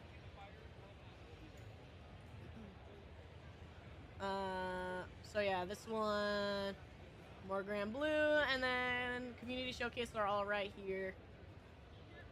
Around the corner. Oh, yes, Third Strike. This was, I accidentally did some filming while I was walking through trying to get like the Third Strike setups. Hayao was playing his Hugo up there, and I didn't even notice. He's the guy that was got into top 8 that everybody loves right now. He's an old school player, but he was very, very silly on stream, and he was being himself and all that. So, conveniently, I got some look at him here, which was cool. So this is over towards the community showcase. They had like little areas for you to take pictures with like some backgrounds and stuff. I was trying to keep it like my camera level mossy so that it didn't look like I was trying to be balanced so I could keep some good, but obviously my walking wasn't great. Here's a community showcase screen over here. I am definitely walking behind this Ryu and Cyclops for like this entire walk. I think I walked back down this way, yeah, to show it all off. And more Arslan playing because there's the Nina there. So here's more of the setups. Walking back with the Grand Blue and the Mortal Kombat. Excuses? It is excuse. I wanted to try to actually document my time there, okay? I wanted to share. You gotta love a different player and not just Yun and Shun. That is true. Hayao did bring a terrible character into top 8, so we gotta give him back, you know, credit where credit is due. Man, I did have shaky cam like this whole time. I was not as hopefully balanced as I was. I need to get me one of those like tripod things that you put, you know, that you just hold on to instead of just holding my phone. Oh yeah, so here's the black screen. Here's the black screen. So right behind here is Chipotle. Is where the finals were. All the arena quote unquote setup is behind this big curtain. Literally, that's how they did it.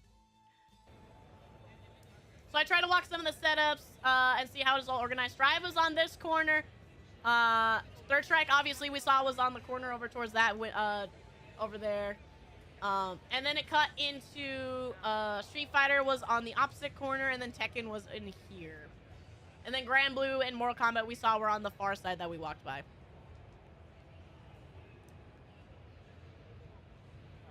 So more walkthrough. Here's the Mortal Kombat. And then Street Fighters over here. We're starting to see the Street Fighters. Big area. Big area. Oh, yeah. And then it cuts over to me walking the other half of the convention center where Artist Alley and stuff is. Again, there's the entranceway to the finals. So this was that's the hall of previous winners is right here. That's the wall that has all the all on. All the way for the very first Evo, which is cool. Artist Alley's over here on the left side. I got a couple of things from some of these artists. I wanted one from this one right here. They had a Susanoo keychain I really wanted, but it was sold out by the time I actually started shopping. PlayStation obviously over here. I don't know what these are. I don't know what these are. They're obviously like, I don't know if we were allowed to use them or not, but they're obviously, you know, for like racing games. I don't know if they're just for show. They're like, hey, we have a whole racing setup, but I don't think people actually got to use them, right? I think they were just literally to intimidate you that they have them. I don't know if we were allowed to use them or not. If I never saw anybody in them. I think they were just showing it off. Also, they're bright as hell. Why are they so bright as the sun? That's what I want to know. It's crazy. So as we keep walking, here's the shoe stand. Here's the Kwamba booth.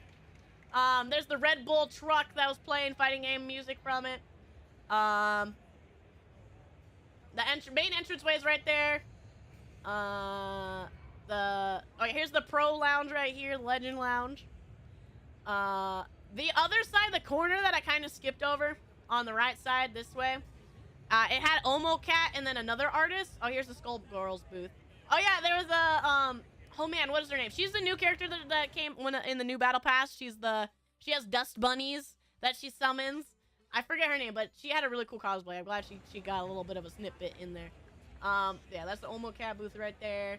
Rivals something. That's a new game over there. Razor booth here. Here's the Hitbox booth. Black. Yeah, but Black Delilah was, no, that's the other one with the mask. I forget who the one with the broom is.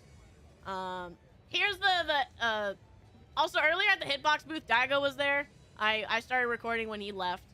But, this is the obligatory overpriced plushies and, retro game booth that's always at every con. Mary, is it Mary? Thank you, Jacob. Victrix. The one thing I will always be sad about with Victrix is, they only have the special colors and engravings for the stick versions. They don't have any lever lists with that are special, and that kind of made me sad. Because I really want, like, well, the teal blue one that they have. I forget which character's on it. Lily's the pink one. Teal blue, I don't remember. It might be Asuka or something. I just like the color a lot on it, and I can't have it. It's not leverless. Oh, yeah, they had a Funko Pop booth. I passed it, but, right? So Olipop is the fake sodas, or the low sugar soda. This is Funko Pop! Funko Pop had a booth! Right here, Funko Pop booth. I went by it way too fast, but Funko Pop had a booth. That was crazy. I did not expect to see it at all. So here's Paradise. I get to see all the levers. All the buttons. Paradise is usually where I get all of my buttons from. I don't really get Arcade Shock at all, which is the other one here. I usually get them from Paradise. Most of my stuff I get from Paradise. Here's all their controllers, like they're exclusive. I want to get me one of these. I forget what they're called, but they have very interesting buttons. So I tried them out here finally, and I want to get one eventually. They're very consistent. They are very heavy buttons, like they are tactile and heavy, which I don't like very much, but they are consistent. Like if you press the button, you press the button. That's the one thing I kind of don't like about my snack box is it's kind of iffy. The buttons on them feel like kind of like Sanwa's almost. Like they're sketchy sometimes. This one felt like while I was playing the game, every time I did a quarter circle forward, it was a quarter circle forward. Every time I did a down, it was a down. Like it was so responsive. I really like these controllers. I would have to get used to the tactile feel on them. Leverless? Yes, Sonic leverless is the terminology for when it doesn't have the stick portion. So if you think of an arcade stick, it has the, the one, it controls all directions with just the stick, kind of like a analog controller. Actually, it's not analog, but, it's same idea. Leverless just means the 4 directions are buttons only, so think of like a D-pad. But it's spaced out differently so that jump is actually your thumb button. So if we look at here, no volume. Normally it is volume. So this is left, down, right, jump on these controllers here. But yeah, WASD keys, thank you. They're like keyboards. They're more like keyboards. These are fancy. I do like that how they are made though. So the buttons are actually soldered onto the board. So if you ever like have a button issue, you have to get a new board. But a new board comes when you buy buttons. So it's like 40 bucks for the button. So it's like as much. You get the set of buttons and then the board for as much as it would cost to get like new buttons of Sanwa, right? So it's pretty cool. But getting it PS5 ready with the PS5 board, so you don't need a converter, was 280 bucks, and that was way out of my price range right now. But I want to get one eventually. Like those are way too expensive. For Kai, hey, Sonic, as long as it's old, reliable, and it gets the job done, that's all you need. That's all you need. But yeah, I like these controllers a lot. Testing them out was really satisfying. Merch booths all over. All these merch booths. Shark, what are they calling it? Shark Robot booth? That's at every convention too. I like some of this stuff, but it was all so overpriced. Crowdfund it? I could, but I mean, I don't, like, I would only want to crowdfund things for, like, potential stuff in the future. Like, if I want to do VR or something, I'll crowdfund that. I already have controllers. Leverless controllers. I have 3 of them. I don't need to worry about a controller unless it's just, like, for collection and just more use. I love having more controllers. I want to get as many as possible of controllers to collect them. But it's not something I need or want for like, something new for us to do. So I'm not worried about ever crowdfunding it. That's like not a deal I want to do. I would definitely be down, Tyler. Once I finally like can afford VR, I would totally be down. Do a VR donathon. I want to play VR Resident Evil. I know what 7, 8, and 4 have VR versions. I would love to do them. I would love to do that.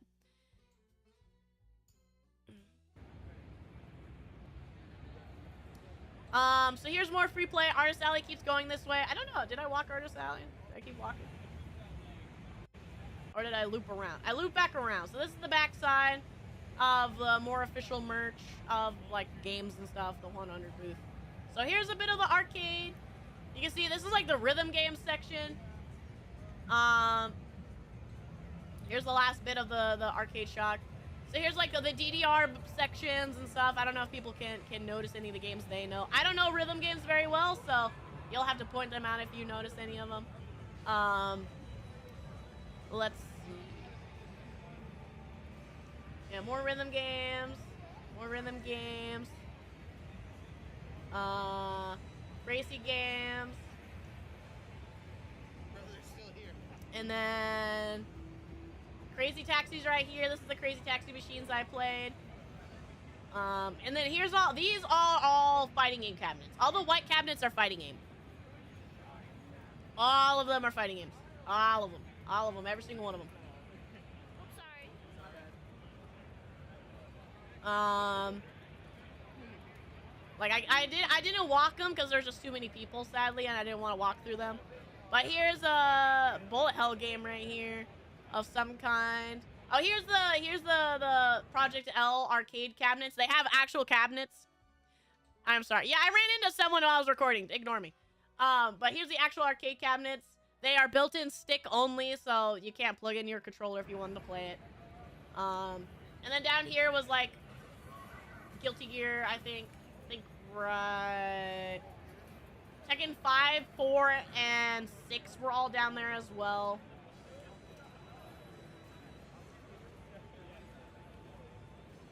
And that was, the arcade was big. Half of it was fighting games, but I didn't want to wait around to get my turn on it. I just kind of, I played a couple of things and I didn't really play much. Where's Pachinko? No Pachinko, surprisingly. No Pachinko. Here's more Artist Alley. Artist Alley, I think, was bigger, but also it felt smaller because there's so much space to walk. Like it felt small, but you know, there was also so much. It was so weird. Here's the SNK booth. More Artist Alley right here, but then here's 2XKO booth.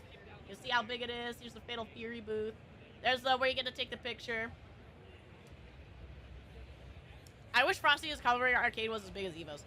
The thing with Frosty's, specifically, Frosty's very into the retro stuff, so if you go to Frosty's, you don't have to worry about, like, arcade cabinets specifically. They just still have setups no matter what of old games. Like, they have Sailor Moon, they have Third Strike, they have Darkstalkers, they have Vampire Saber, they have everything there at Frosty's. Combat Breaker's a little different, though. No, there was Hunter x Hunter. Hunter x Hunter was at the Bandai booth. Not Bandai. Yeah, was that the Bandai booth? Yes. I think. Hunter x Hunter was there. I did not wait in line to play it. Grand Blue's there.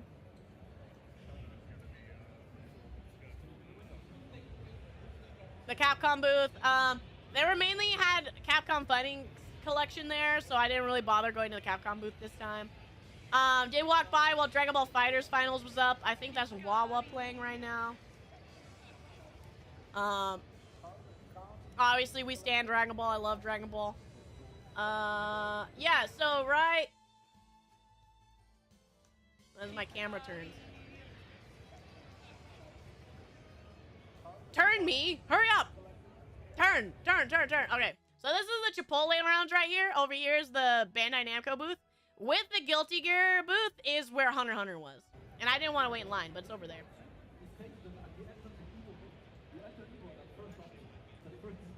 No, I gotta say it, Atelos. I think Dead or Alive is very dead, not alive. The Chipotle booth is nice because it has they all have stations with plugins, so it's a relaxing area, right? So if you want to play casuals with your setup in a nicer chair and sitting environment, it's in the Chipotle area. It's not as nice as it was last year with the Chipotle area. Not as much seating or as big, but it was still a nice little area. There's a Tekken booth over here. Here's more of the Bandai Namco. Yeah, so the Hunter x Hunter was with the Arxis booth, which is right next to Bandai Namco, behind it. Tekken 8 and Bandai booth was on break when I was taking this, but you gotta try out Lydia here, and then of course this is the playtesting for Sparking Zero.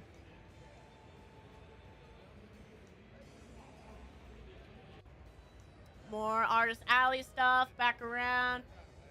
There's the Jiren, yes, Jiren and Goku.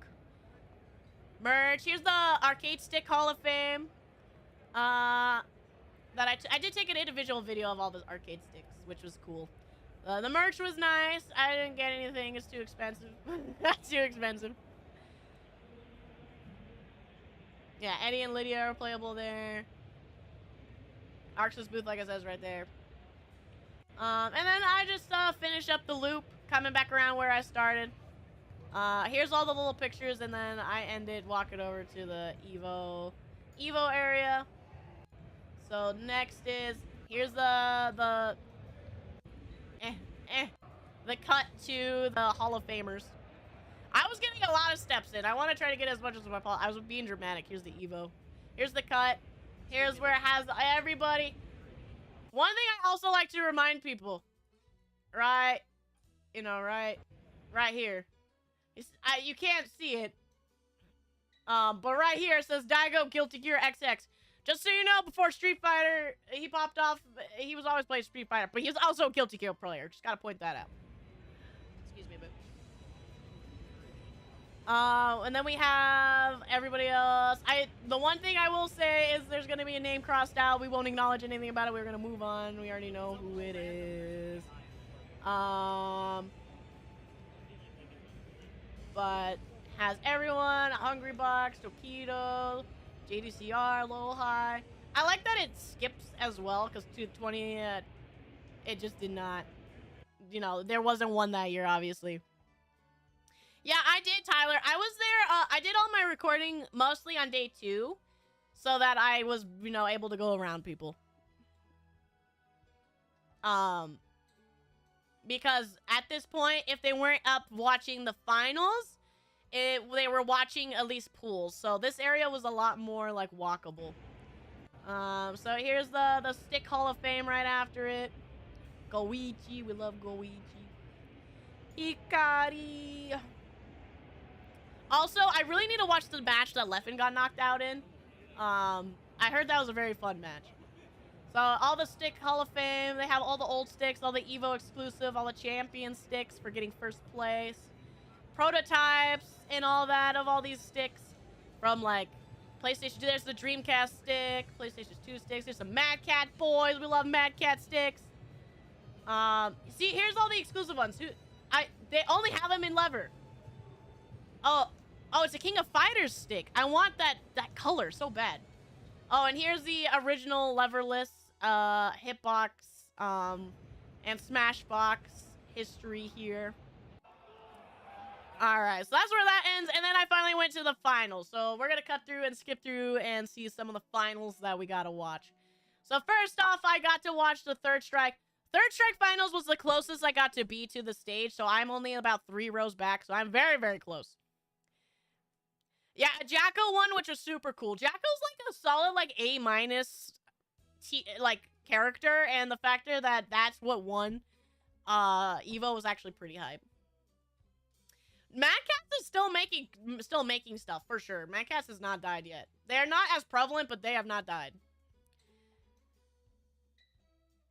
I'm glad somebody labeled by the name was the face. Yeah, I'm glad they were really on top of that, huh?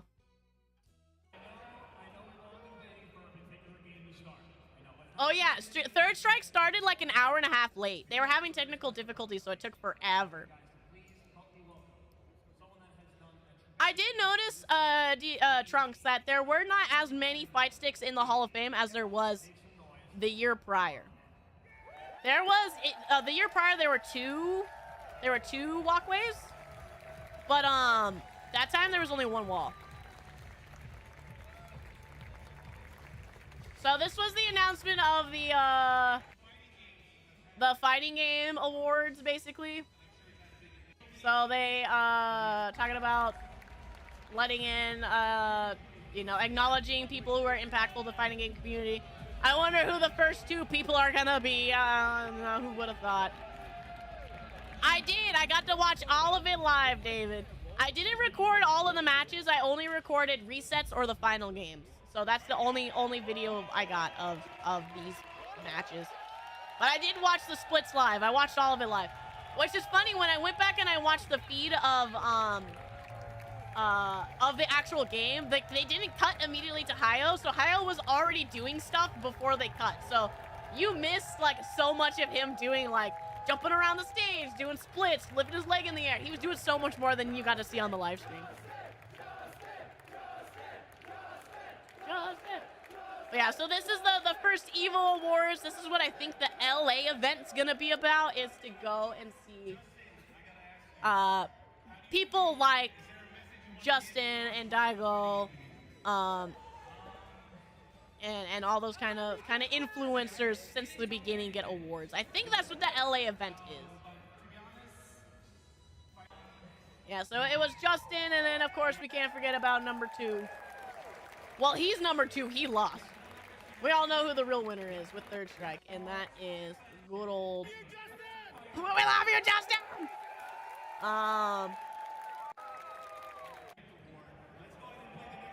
We all know it's Daigo Umehara.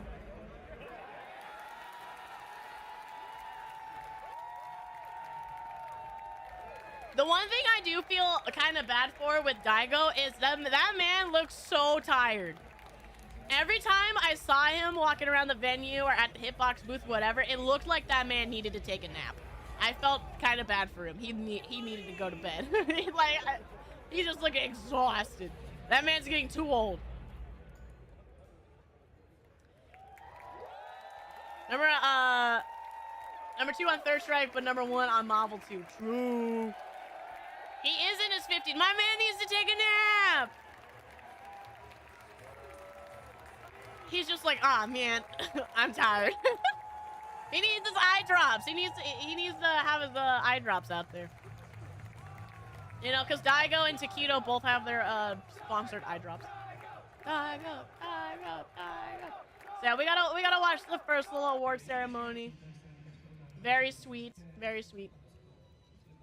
See, doesn't he look like he needs a nap? He looks like he needs a nap. But what's cute, the little award show. I'm hopeful for whatever LA brings. And then they of course have the intro. So every game they have a unique song and intro for it, which is always cute. So this is the Third Strike one. Very hype. It truly.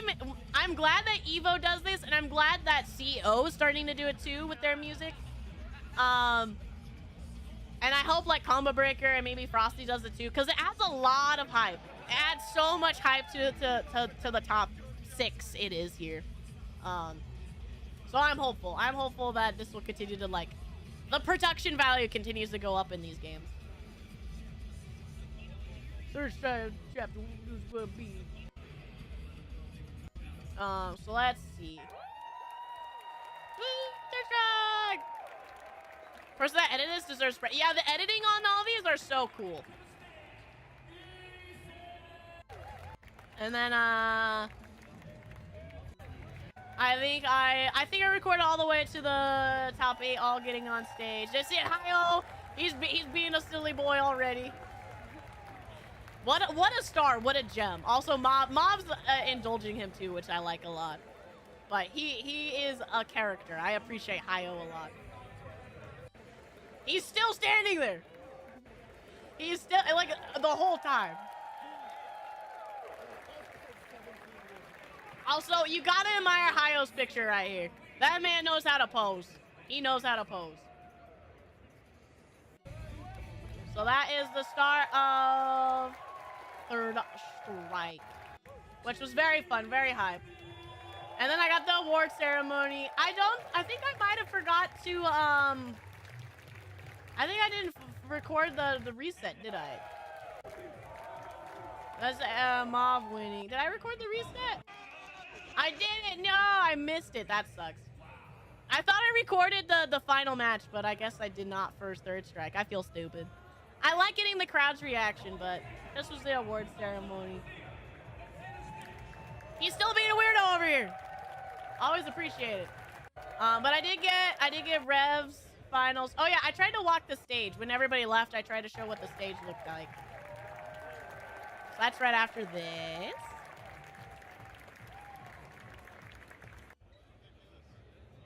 Yeah, so I got a big close-up shot of the stage right at the end here.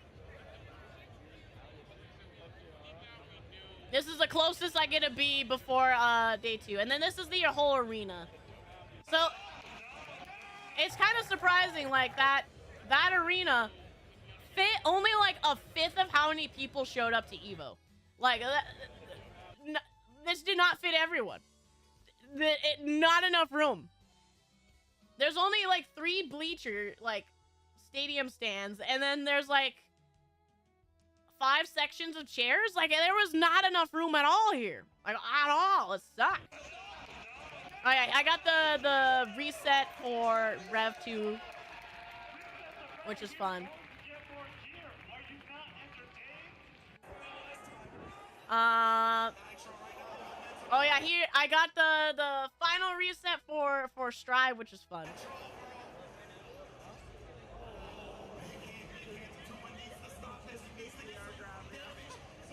Yeah, it was way too small. This is I got to move up after Strive because people left after Strive. I'm like a whole section back. I just have it zoomed in quite a bit so we can see. But after Strive, I got quite a bit closer. Yeah, Niger with the reset's so cool. But Tatuma, he had too many drops. He didn't get as much as he should have. He had a lot of mishaps. Like look at those panic buttons. So much panic.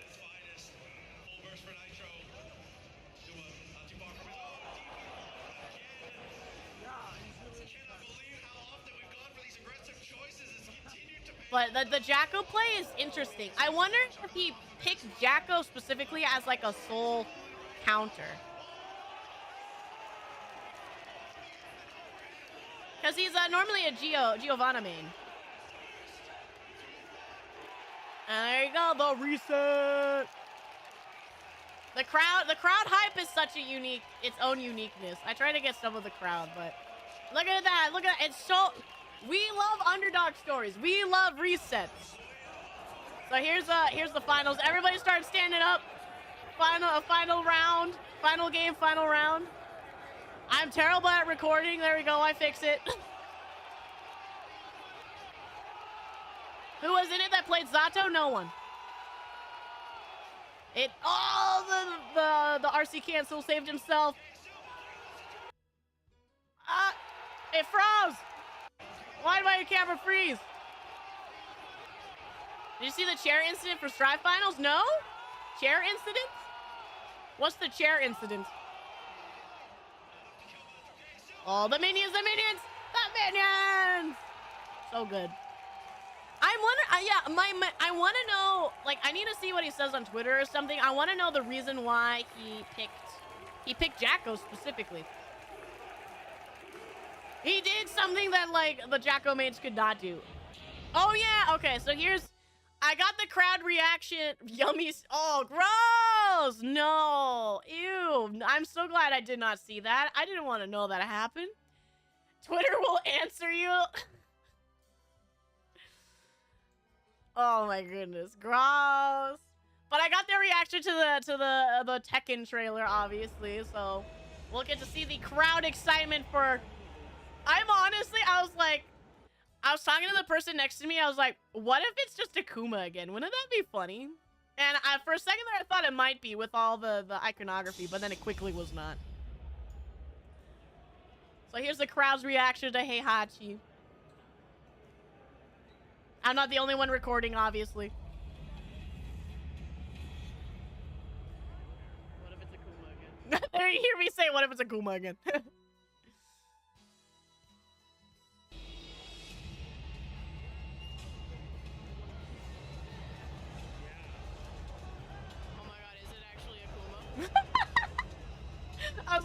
Oh, no, it's not. As soon as it switched, it was like, oh, yeah, that's not. No, it's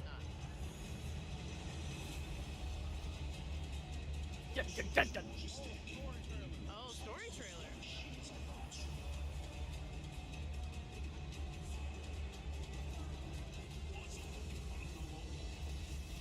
As soon as you saw the electricity, it's like everybody knew who it was. The electricity, everybody knew who it was.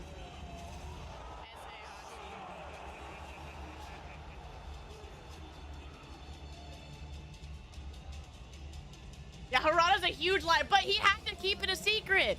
He was trying to save the hype, guys. Was Lydia a werewolf? Oh, yeah, because of the full blood moon.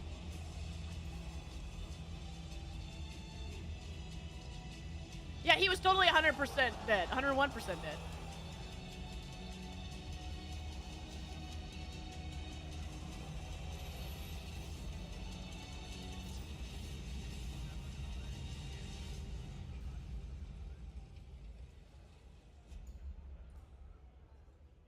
Woo!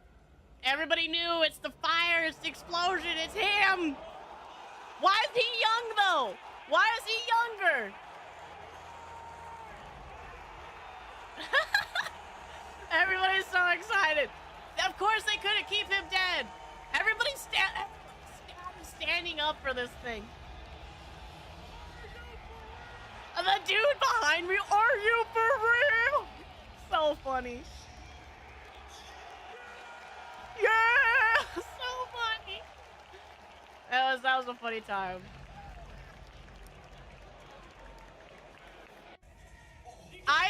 I agree with the Heihachi being like, it's a little too soon. I feel like it would have been more hyped if they delayed it ever so slightly. My main concern is like,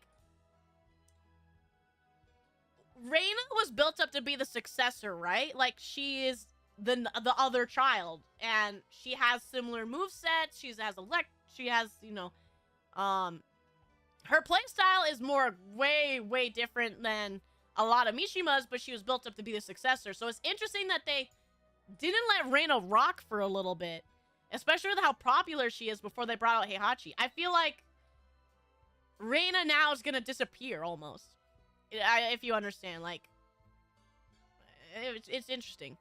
There is that her dastard daughter resurrected him into one of those random guys presented at the beginning of the trailer. Oh, I could see that, but that would be interesting.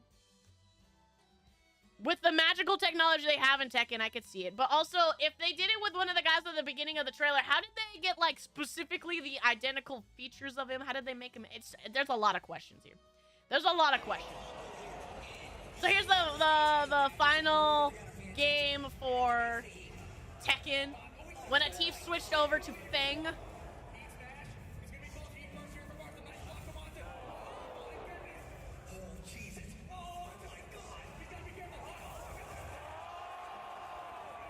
The people's reactions are so crazy. I love it so much. I love watching fighting games live.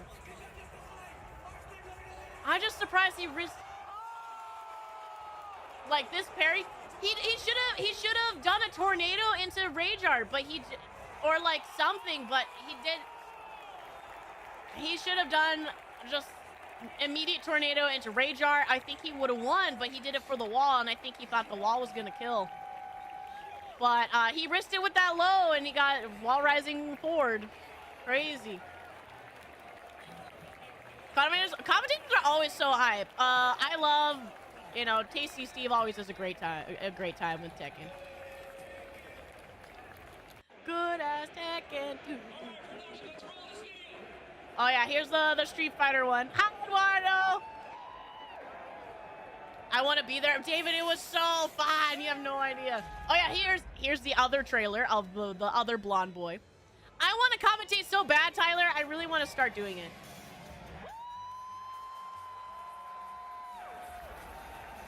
The one thing I will say about Terry is he looks a little off facially. Like, his face looks a little interesting. At some angles, he doesn't look right. But other angles, he looks just fine. It's very weird, his face. How they modeled it. Yeah, one day we'll all be at Evo, right? All together. All of us. Yeah, Terry Gogurt.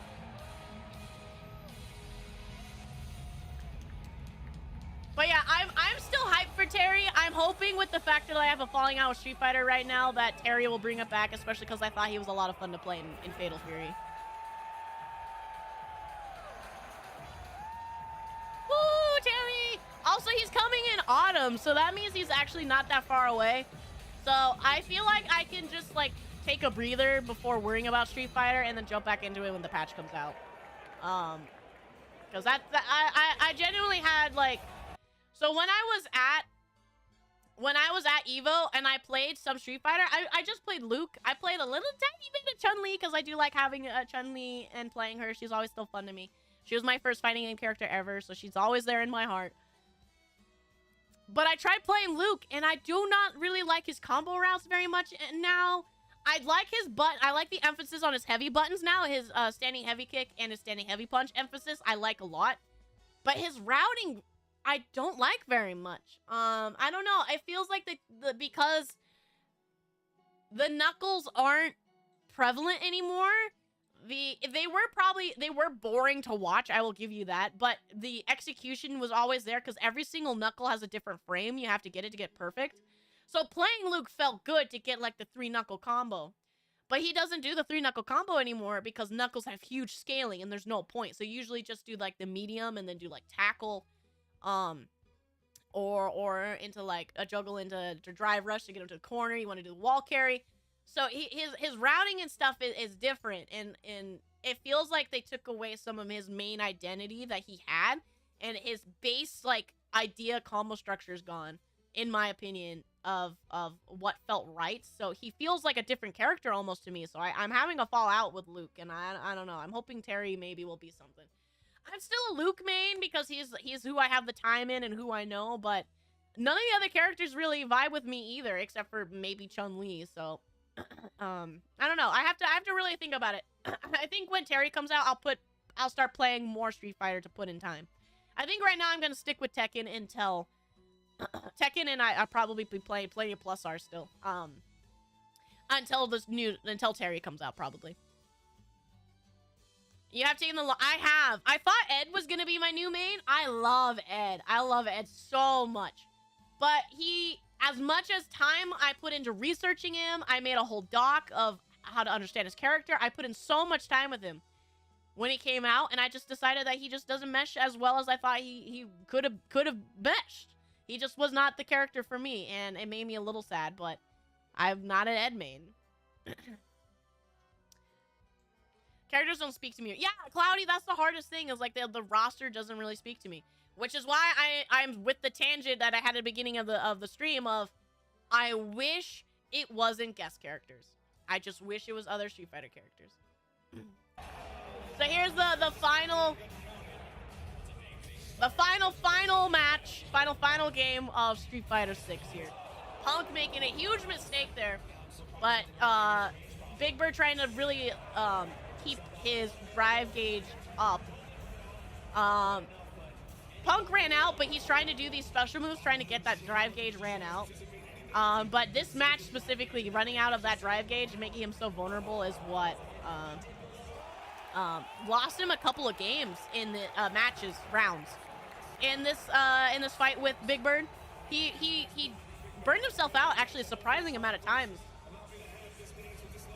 Oh yeah, I thought either player to win would have been fantastic. Punk winning because he's historically always falls apart in top public events. Like Capcom Cup and stuff, he's usually a lot better when it's more private. But when it comes to huge events like this, he always falls apart. He gets nervous. He can't keep his composure. So it would have been fitting for him to finally be able to get himself there to win this. But then Big Bird, it would have been fitting because he also has been second place and gotten this far before. And then it being Angry Bird and then Big Bird would have been so cool because it would have been bird into bird year after year. So that would have been sick, but did not happen. It was Punk who earned it. Oh, the level 2 is so scary. Yeah, it's just like free damage. The level 2 is so good. the jump in, getting him to get to, basically that was like checkpoint. As soon as he got that jump in, getting him into the corner, and just 2 quick mixes. That's all Punk needed. 2 jump in. I don't even think it was counter hit. I don't even think that jump in was counter hit. Like I think probably what happened. Let's see.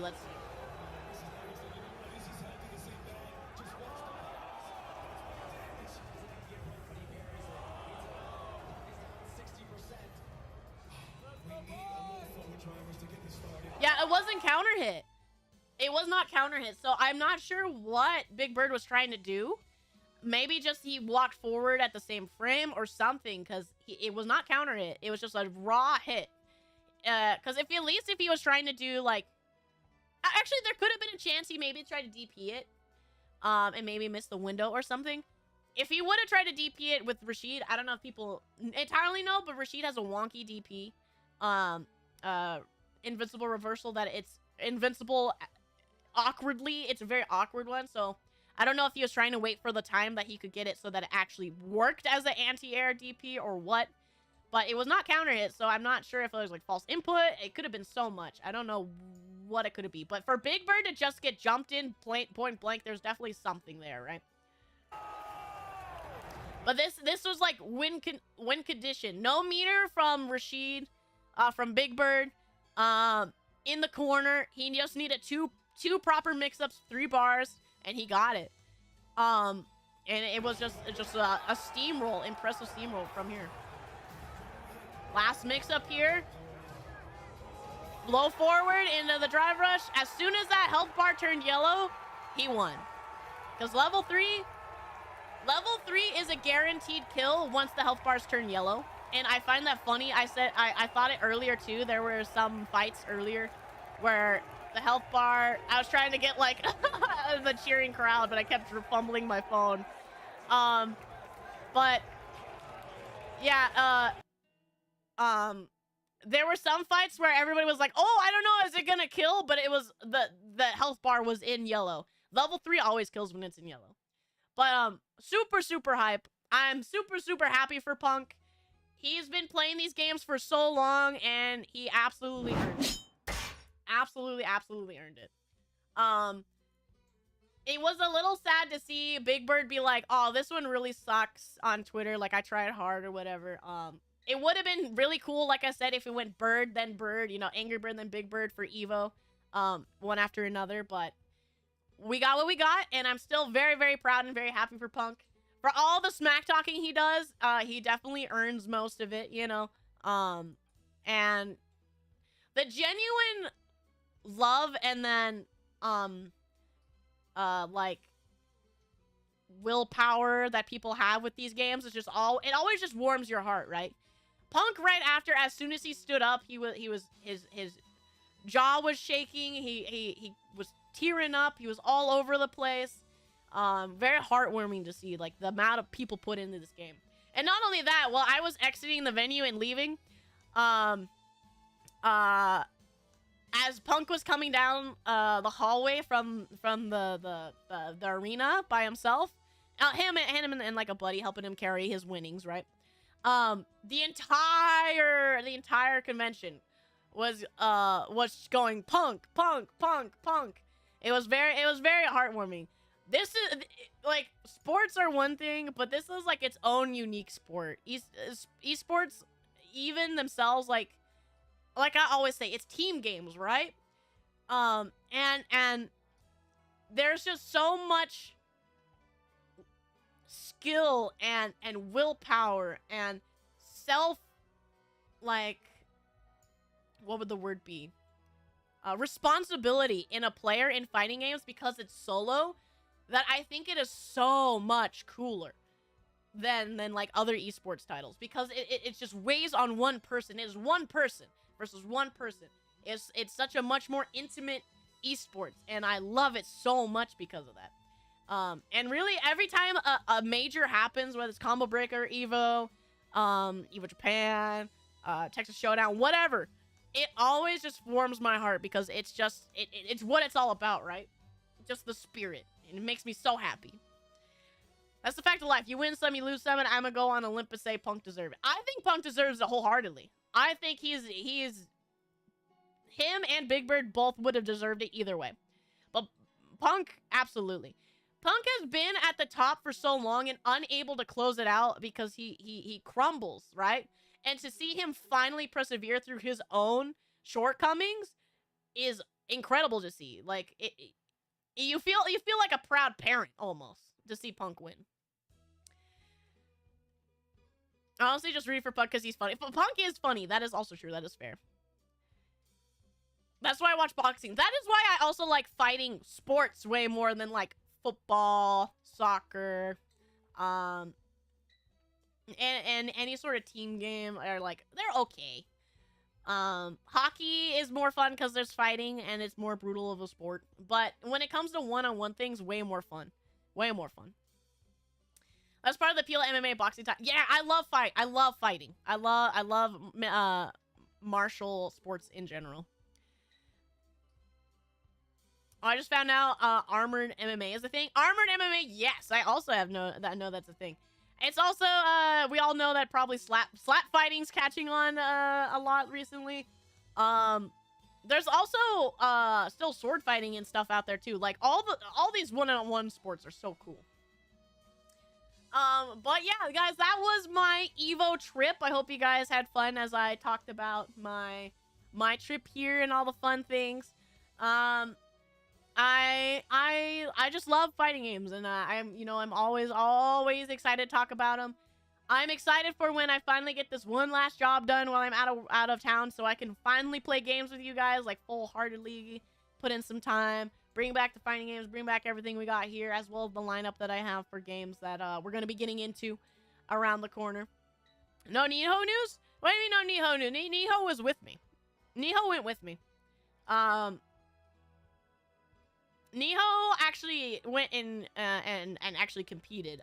So Niho was kind of on his own for a little bit there. Niho, Niho gets to stay at home, so that little dragon, has been gaming a lot. So Niho went and played. It's very interesting the faces you get when you see a fat little plump well, he's not as fat as he used to be. A tubby little dragon sit down needing a booster seat to see the screen next to these players. They really don't see it coming at all. It's very bamboozled. And I think that's probably why he won a lot. He made it around 2, but he lost after that is because I think people were worried about fighting a dragon. Are those not common? It doesn't seem to be. Mama Elska is very excited for Poe. I don't have any news about talking to her about it, but I'm sure if I ask her, I'll probably be able to get you an update on her opinions. Thank you, Tyler. I love talking about fighting games, of course. You know I do. But I've been going on long enough. I'm gonna go eat dinner, and then finally go to bed because after that, because I got work tomorrow still. And then I have to go out of town to do more work. Exciting. But yeah, I'm gonna hopefully have a mobile setup with me. I don't know if I'll be able to play very many games. At the very least, they're gonna be simple games, older games, so that they can run on the laptop and stream at the same time. If not that, then I'm gonna be having just chattings while I'm out of town, 1 or 2 while I'm out. So excited to see how the mobile setup works. But I'm going to go eat. So thank you, Eki, Redacted, Tyler, Telos, David, Raymond, Cloudy, Nether, Massive Legend, Crumpet, Kabutler. Who else we have? Mossy, Buddy, David, Trunks. We had so many. Sonic. Who else was here? Go Tanks, Jacob, Jordan, David, if I haven't said it yet. I feel like maybe. Always appreciate David. Leo. Who else was here? I said Raymond. Sylvie! You for the stream, my power was out. That's okay, Sylvie. I appreciate you. While you're here, feel free to tell us, think about it and tell us, what your thoughts on the raccoons attacking Cybertrucks. I do want to know about it next time. Brie on the go. I would love to do a podcast. But if I forgot you know the usual, yell at me. I'm gonna repeat Nightmare. I always, for some reason, forget Nightmare. Press, thank you as well for hanging out. But yeah, yell at me if I forgot you. You know, I appreciate you all so much. And I'm happy to be back. And I look forward to what we got ahead of me. All right, everyone, have a good one. Love you all very much, and see you soon. Bye bye, farewell, and have a good night. Nami, bye. Bye. Oh!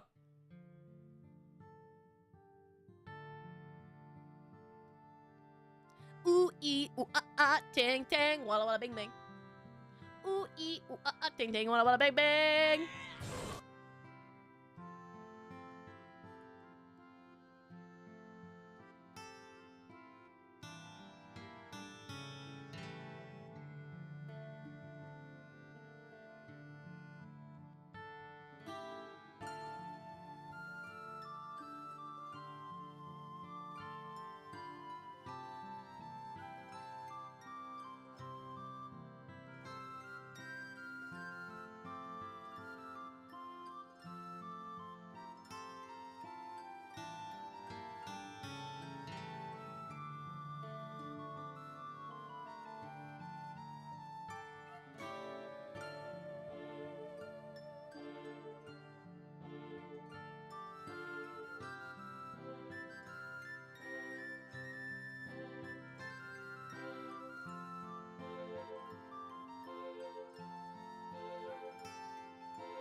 Number 15.